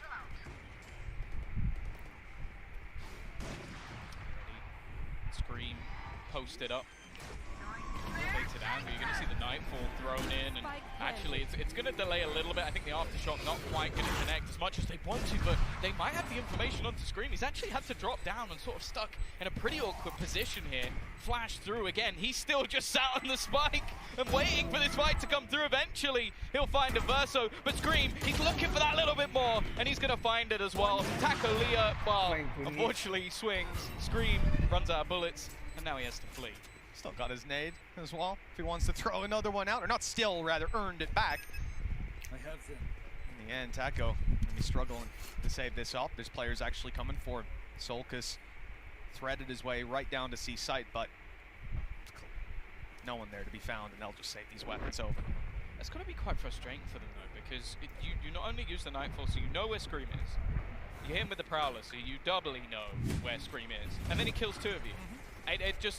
You sort of mentioned it. They were both 0 and 5 not so long ago. Both players now already coming back. It didn't even have to make it to the 2nd half. And again, now, I mentioned it in the last round, the economy of Liquid, now the pressure's on for Leviathan, because they could go from a 5-0 start, like really swinging 6-1 up, and this half could slip away and it could end even, and that would be heartbreaking. And they're in a pretty poor spot now, to be honest. Not in terms of the rounds they've got. The foundations are good already. Yeah. They can build a little further, but some of that relies on getting the round right here. Their economy's up against the wall. Their ults are not online. They got From the Shadows. Don't know how much help that's going to be. There's a potential for King to get a showstopper, but that's about where the ult story ends for Leviathan. When you look at Team Liquid, though, they're very close to having a Rolling Thunder on Navera. We saw that they are more than happy to commit a round off of that, to play their strat on that. Now, didn't necessarily get the result expected with Leviathan playing the retake, but then you start to look at some of the other players as well and realize that Solkas, Demasic, these guys could have their ultis on any moment now. And the round could become a big danger for Leviathan. I don't mind this pause whatsoever. And an Honor pause? Oh, it's powerful. It is. It's powerful. Like, I feel like if you think back to the days of like CS with like the Pronax pause, I feel like this is as powerful right now. You might not even need to say anything. It just looks them in the eyes. I already think I'm going to be winning after it just gives me the stare, you know? Well, to be honest, it's like a mental game, you know? You call that pause, you don't even need to say a thing because your opponents are now scared. They're like, oh no, Owner's talking to them. I see his lips moving. He's actually just singing karaoke. That's what you don't know. It's just morale, yeah. Yeah, he's singing some Britney Spears in the background, and you know what? I love it. That's what we can hear without the headsets on. Of course. We'll get the coach mics one day. Already starting to see that aggressive peak coming out from Yumpy once again. He's had some success towards long previously, but let's smoke it off this time. Again, this passive default has worked at least in a couple of the rounds, but it does allow for a lot of map control to be taken by Leviathan. It's happened again. You can see Takoleo already pushed deep. He has the ability to get out of there quite easily, and although they're going to clear some of these closer angles, he can spot that nobody's crossed just yet. Oh, that was close. Takoleo hits Demasic to 29 health, but here's the Rolling Thunder. This time they're not quite as far away, but they might be punished! Oh, that blast back in! Scream had an angle for a fraction of a second, but not enough to find Takoleo. With that, the plant at least comes through, and we reset into a 5v5 retake. That op of Takoleo has a challenger in the form of Yumpy. And although they've spotted the up, they don't know where it is right now, and that's going to be a big concern in getting back in here. Yeah, and the problem is, you mentioned earlier, ultimates are just not there, so they have to almost try dry peeking into a lot of these angles. Solkas, he's not even really being cleared off his angle, just standing in the open, fighting. And well, I don't even know if they're going to need to commit in the swing, though. It actually comes through with 3 kills in a matter of seconds, giving them an opportunity, and it's left all on to Solkas, and Shy just cleans it up. This round was looking done in Liquid's favor. Normally a team so good in those afterplants, but they got picked apart. I'm pretty sure I lip-read play a retake on Owner in that round, so I don't know. That is incredible. And another lights-out round from Melser. A player that, sure, historically we expect him to perform, sure, but this is a bit ridiculous. The Omen defensive side, the pressure he's been under, and he's delivering again, and again. That's the thing, if you look back to previous events, I would say statistically it was like top 3 within Astra players, but it was some of the other, and that's bear in mind players like Marv. So like being top 3 is that's pretty damn good. I think also like Marco had some pretty solid play as well. You also have Mind Freak, who was crazy. So he had a live tournament. But the fact is, it was other agents where he was sometimes a little bit quieter. He's doing fantastic. Challenge on B, and it's lost by Leviathan. That's Takoleo out of the game, but he managed to trade out Scream's life for it, and he's taken that space. The Shrouded Step has been heard as easy as can be for Adverso. The advantage comes back into the defender's hands, and a showstopper's on its way. Yumpy's got it! As quick as you like. They're right back in the round, and Navera's doubled down. 3 versus 2, the advantage for Liquid. And it just closed out in a matter of seconds.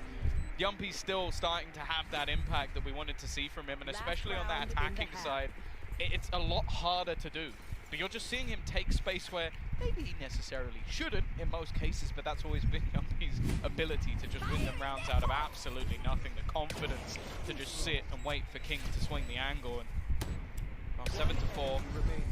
And now the economy's actually not fantastic from Leviathan. Like, you're coming in with, okay, rifle, stinger, rifle. There's nothing wrong with that. You know, your Fade should be the last guy peeking anyways, so it's all good.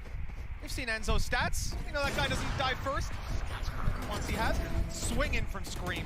Great opening duel with Melser down. Key player, the man gone. Now the retake for Leviathan. What do they base it off of? No ultimates to work with. Nothing to really help them out. Seized nade could be online. You got all of your breach utility. That's the benefit of losing the site so quickly. That was a little awkward. Navera getting a nade down on him. He's got to run. He's got to blitz it, and he'll lose his life. Almost taking the 1v1 fight. And again, it just seems to fall apart for them. It's all left on to Soulcast. He's going to try and play this in that 1 versus 4 turn 3. Already getting dinked up and swinging this angle should make things nigh on impossible. At least manages to get one, but what are these retakes coming out from Leviathan? Again and again and again, Liquid are in solid positions, and the rounds just slip away. It keeps on feeling like surely Liquid are about to close out that extra round, but just like you said, this is a similar scenario, though. As I said, starting it out, it looked like deja vu for Liquid, and finishing it out, it's pretty close too. This is not a team I expect to fall flat in the second half, but here's my problem. As much as I expect Team Liquid to bounce back on defense, I expect Leviathan on the attack to do some serious damage. I might not be the only one suspecting that. Let's see what our analyst desk thinks.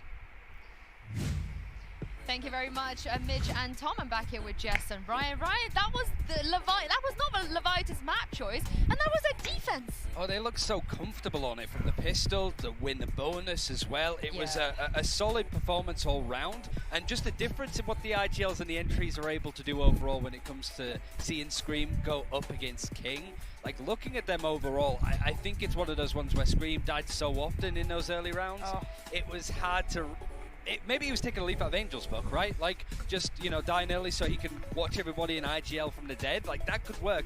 But King, a stellar start for him. Absolutely, and he was on the flank a lot of the time as well. It was really strange. They had a lot of different options for a lot of their players. Although you see this head-to-head between King and Scream both playing the exact same agent, you have to remember that, we spoke about it on the pre-desk, Scream was being shut down by Taco. These long-range engagements that Scream couldn't close the distance, and the times that he did, he was taken out Melzer, for example. You know, I'm calling Melzer multi-kill Melzer from now on, because that man in the mid to late round was unreal.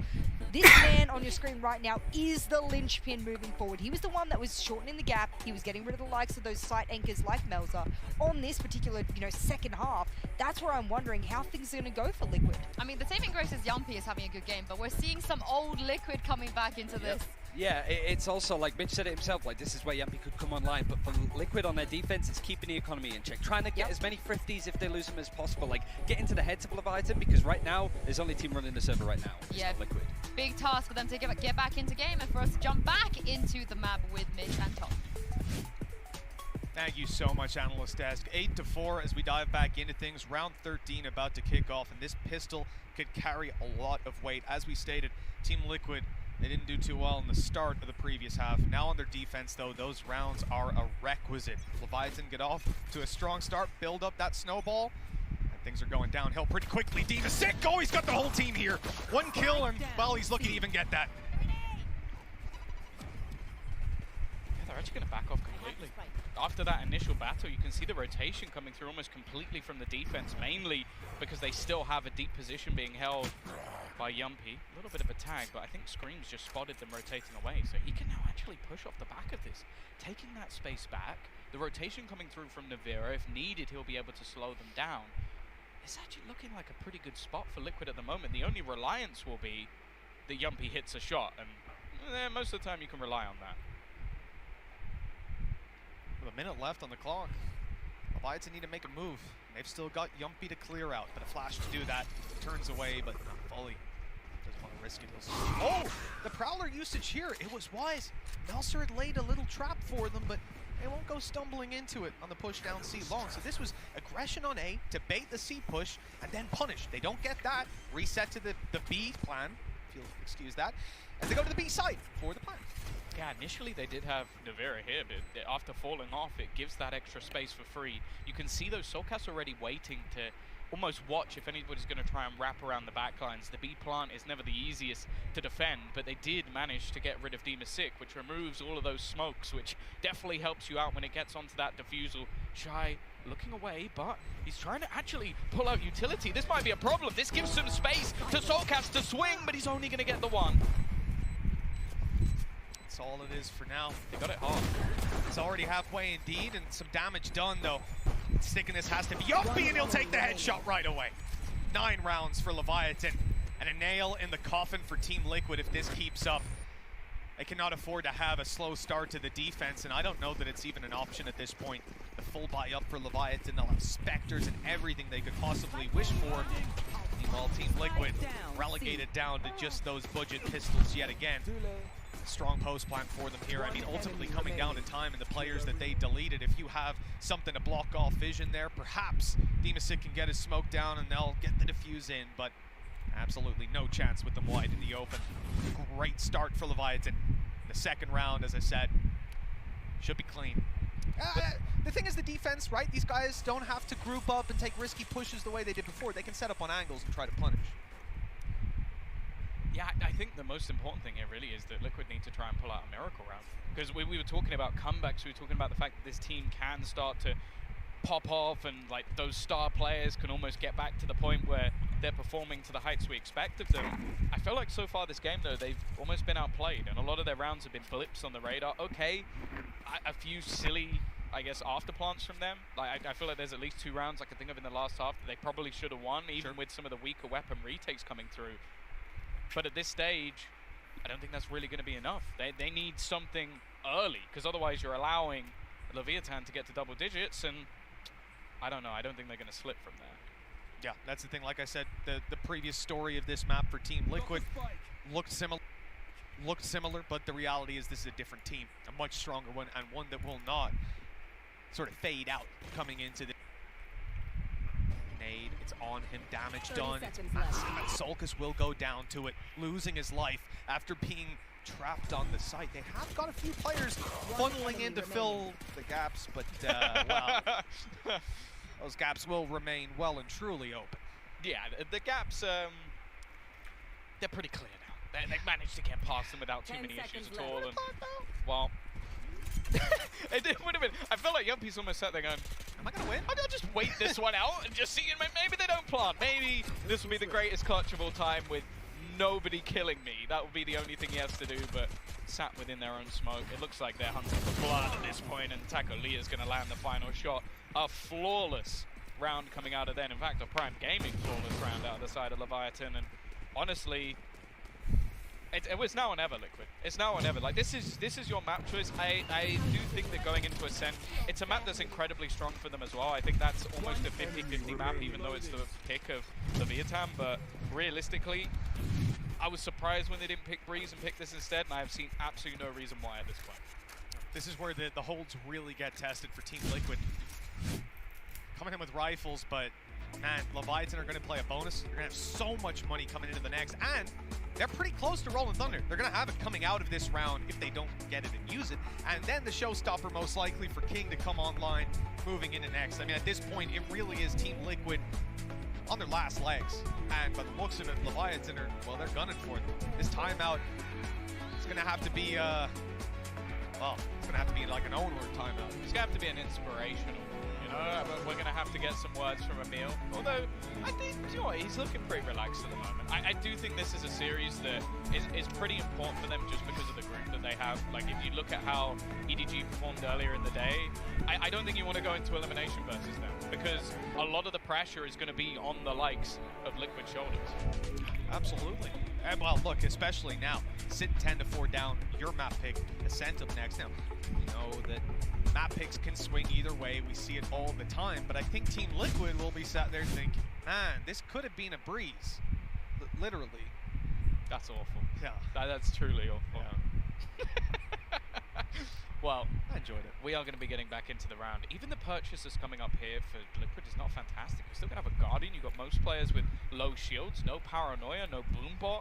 Like, there's a lot of stuff actually missing going into what is a buy round. So a buy round and a do or die round as well. Yeah, exactly. This is scary for Team Liquid, that's for sure. As I said, Screen, Yumpy, these guys dominate on the defense. It's Navarra, though, to find the opening. The stun is through. The push right after. He was not letting them have any space whatsoever, and that's left the spike in the open. Free as can be. All of Team Liquid coming into this site now to hold it down. And Leviathan don't have any extra angles. They don't have any superior flanks. Instead, they get cleaned up in a Prime Gaming flawless. Just the start that you want if you're looking to make a massive comeback. Yeah, solid round from them. One that I don't necessarily know how repeatable it's going to be. Just a fantastic start out from Navira. And he's someone, I'll be honest, of all the agents I think we've seen him play, Breach is the one I'm still least sure about.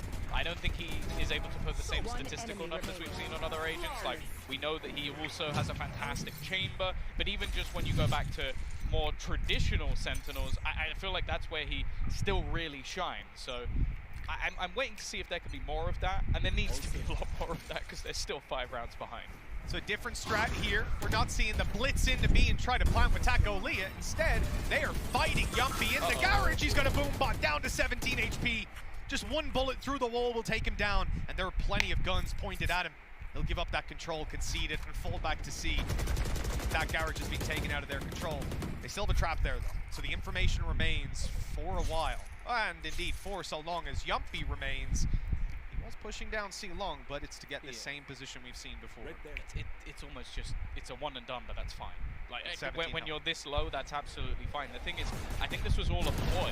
Like, with the Rolling Thunder in play, they want to try and fight towards this A side, but Liquid have actually been able to take some deep control. They're not even going to use it to fight towards the side. They're just trying to fight long, and Solkes is still managing to win these duels. He's got a Scream to back him up as well. And Yumpy is still in this corner. It's one that was used against them. I think it was even Melza who did it. Does he check?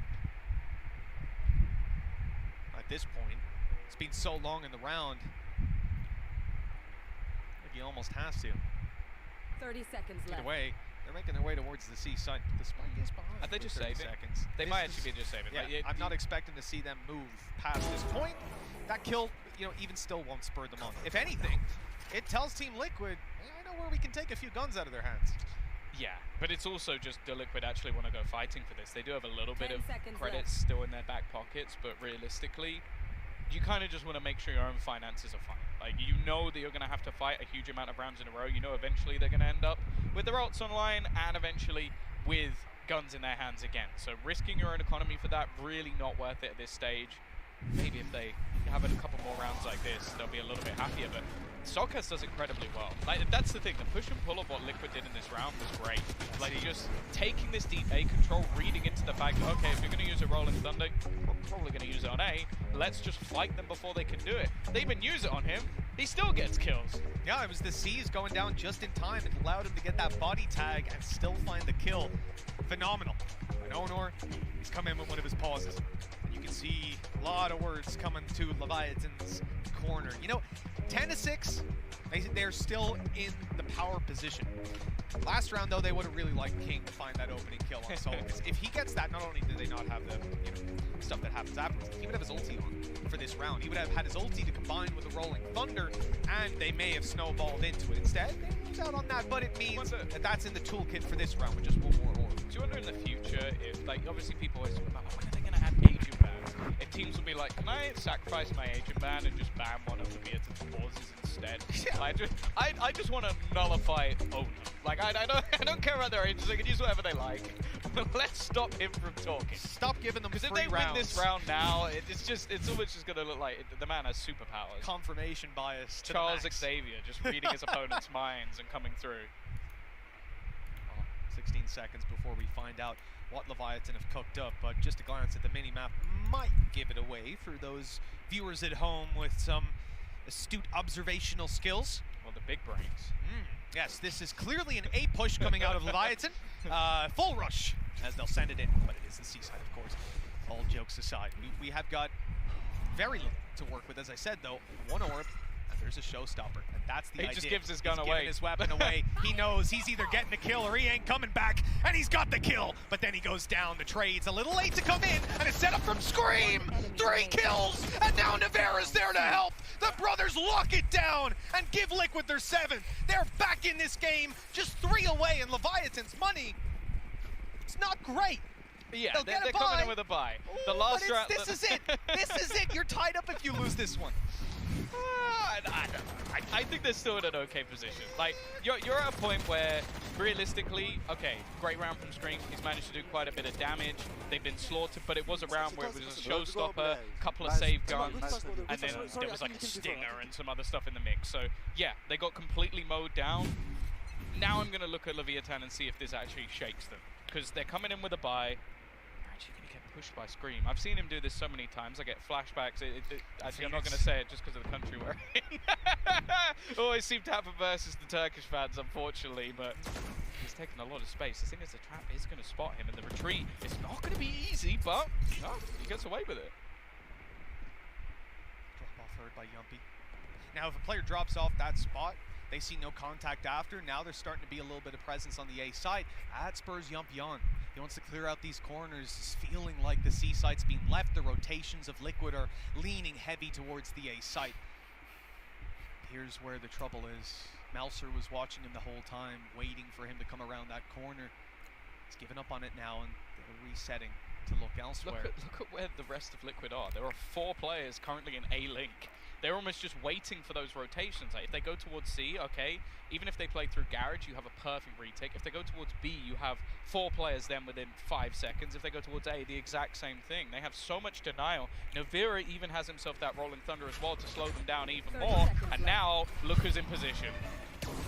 Well, Jumpy, he had been playing deep on C long. Look, they over-rotated, it's a ruse. That's huge. Absolutely huge. Because he was under so much pressure. They played A heavy.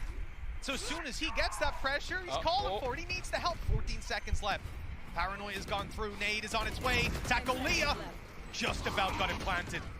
That's now leaving them a little bit more space to play with. A showstopper just popped through. That's clearing a lot of space. A flank denied. Leviathan back against the wall. They're pushed off the site. Even denying this defuse is impossible. They're come for a save in a 2v4 post plant. You don't see that every day. Yeah, the idea from Leviathan was great. Like, you basically put the pressure onto Yumpy, know that a lot of the time he's going to be playing that solo site, but it is just that, even still, even with the rotation, that A-Link pressure, just being able to deny the plant, having a nade to throw in as well just to slow them down, and you know that with that player rotating, you can try and get into the site fairly quick, because everybody else is going to be trying to get into after plant positions. This, though, is a nice touch. Like, just having Yumpy waiting behind and going, okay, is my operator going to be really useful in a retake, or will it be better to stop them coming in on the flank? 2 rounds between them, and as we said, the economy for Leviathan just gone, was... Force didn't work. What's never happened before? Well, they come into this one now, and they face an op right away. Leviathan losing Adverso, trying to chase down and trade out, but Dimasic has made it away. Still, Screen falls elsewhere. And the numbers now favor Leviathan. They came in with many, many weaknesses. And now they've got the advantage. But that's the thing, Yumpy TP'd away, went for a pick on long and just got his head blown off. So they're actually in a pretty good position here. They've got themselves a couple of rifles to try and play around, and Liquid are not just going to sit there. They're taking deep C long control. There's also a peek coming out from Soulcast. If he can get one and get away, it's an absolute miracle, but not against Taco. Head gone, and already the A site completely under the control of that Chilean squad. Well, this is not the round I expected them to come into. Sure, they managed to bring something into it, but there were so many scrappy weapons for them to work with, and unlike the previous time, they don't have a showstopper to get them into the site, find an opening kill, and look to trade after. This was looking miserable, and instead they've spotted the last 2 players. They've got all the information they could possibly want, and still a ton of utility to play with. This is a situation for Team Liquid that is a certain save. I almost want them to go and hunt. Like, try and get some of the weapons out of the hands of Leviathan, because they've got so many credits, and they're running out of rounds. One guy's still got a Marshall. You know, it's all right to maybe get a little bit more, and there you go.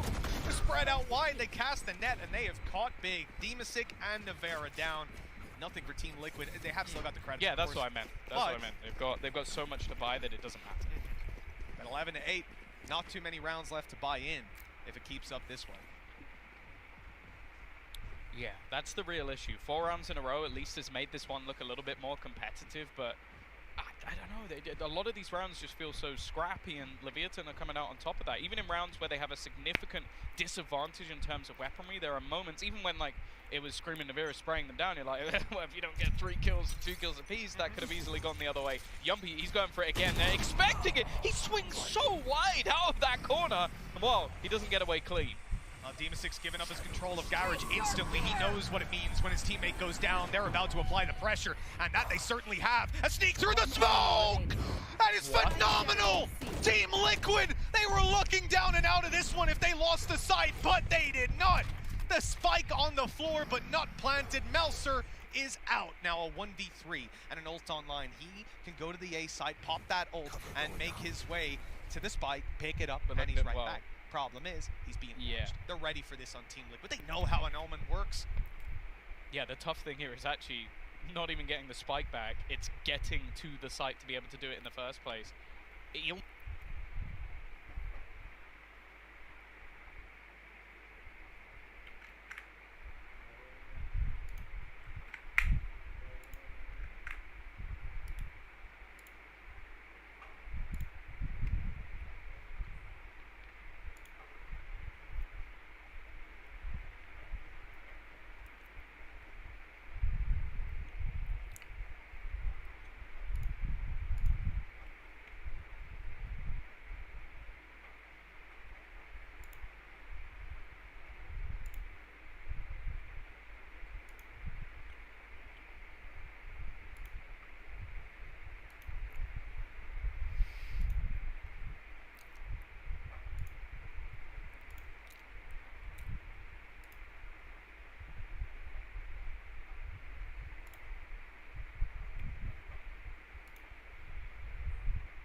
Worked. He was a distraction, sure. 12-9, 3 rounds to go. Showstopper. Leviathan, they've seized Demasik on the back of the side. He's in trouble. Oh, that's so cast. By Demasik in almost every single round, and this time the success isn't anywhere near. It's close, and the swing out from Melzer again. It leaves it all onto Yumpy, operator in this 1 versus 3 to keep them in the map. Super situation, but look, they're grouped up and ready. I don't see how you get away with this. The first, at least, he's concealed by the smoke now. It almost plays against them. They'll reset. An opportunity here in the 1v2. They've still got a Haunt to work with. They'll wait for the smoke to fade. Attempt the challenge, and there's the Haunt. It's bounced off the wall. It didn't go all the way to spawn. He's able to sneak up a little closer now. He might have been spotted otherwise. Now the angle's his. The first found, and now only one! Oh, no! What a wonderful clutch from Yumpy. A misplay from Leviathan, that's for sure. They're going to be kicking themselves if they end up in OT. Still 2 chances to close it, but wow. Yeah, that's the thing. The player you want in these sort of scenarios, a lot of the time is going to be someone like Navira, but I feel like there's so many times in these Red Bull clutch moments where young people just pull something out of absolutely nothing, and there is minute split-second details that make the difference here. One, as you said, is that smoke. He is dead. Like, he even pulls out his head onto knowing that he basically has to land a couple of instant headshots and then just manages to pull off the 1 versus 2. Liquid have held on, clung on, and now actually have a chance to turn this back. Look at the buy for Leviathan. It's a little shaky. It's a little shaky. They're playing for the last round, man. And again, we've seen this level of respect so many times. Even going back to the 4v2 retake we had right at the start of the game, and these guys come in, use a showstopper up against Sheriffs. They know Team Liquid are not a team to be trifled with, and they're not looking to do that. They'll play for the next round, but we've seen them win these exact ones before. And if anything does kind of go their way, a Rolling Thunder could be put through. Who knows?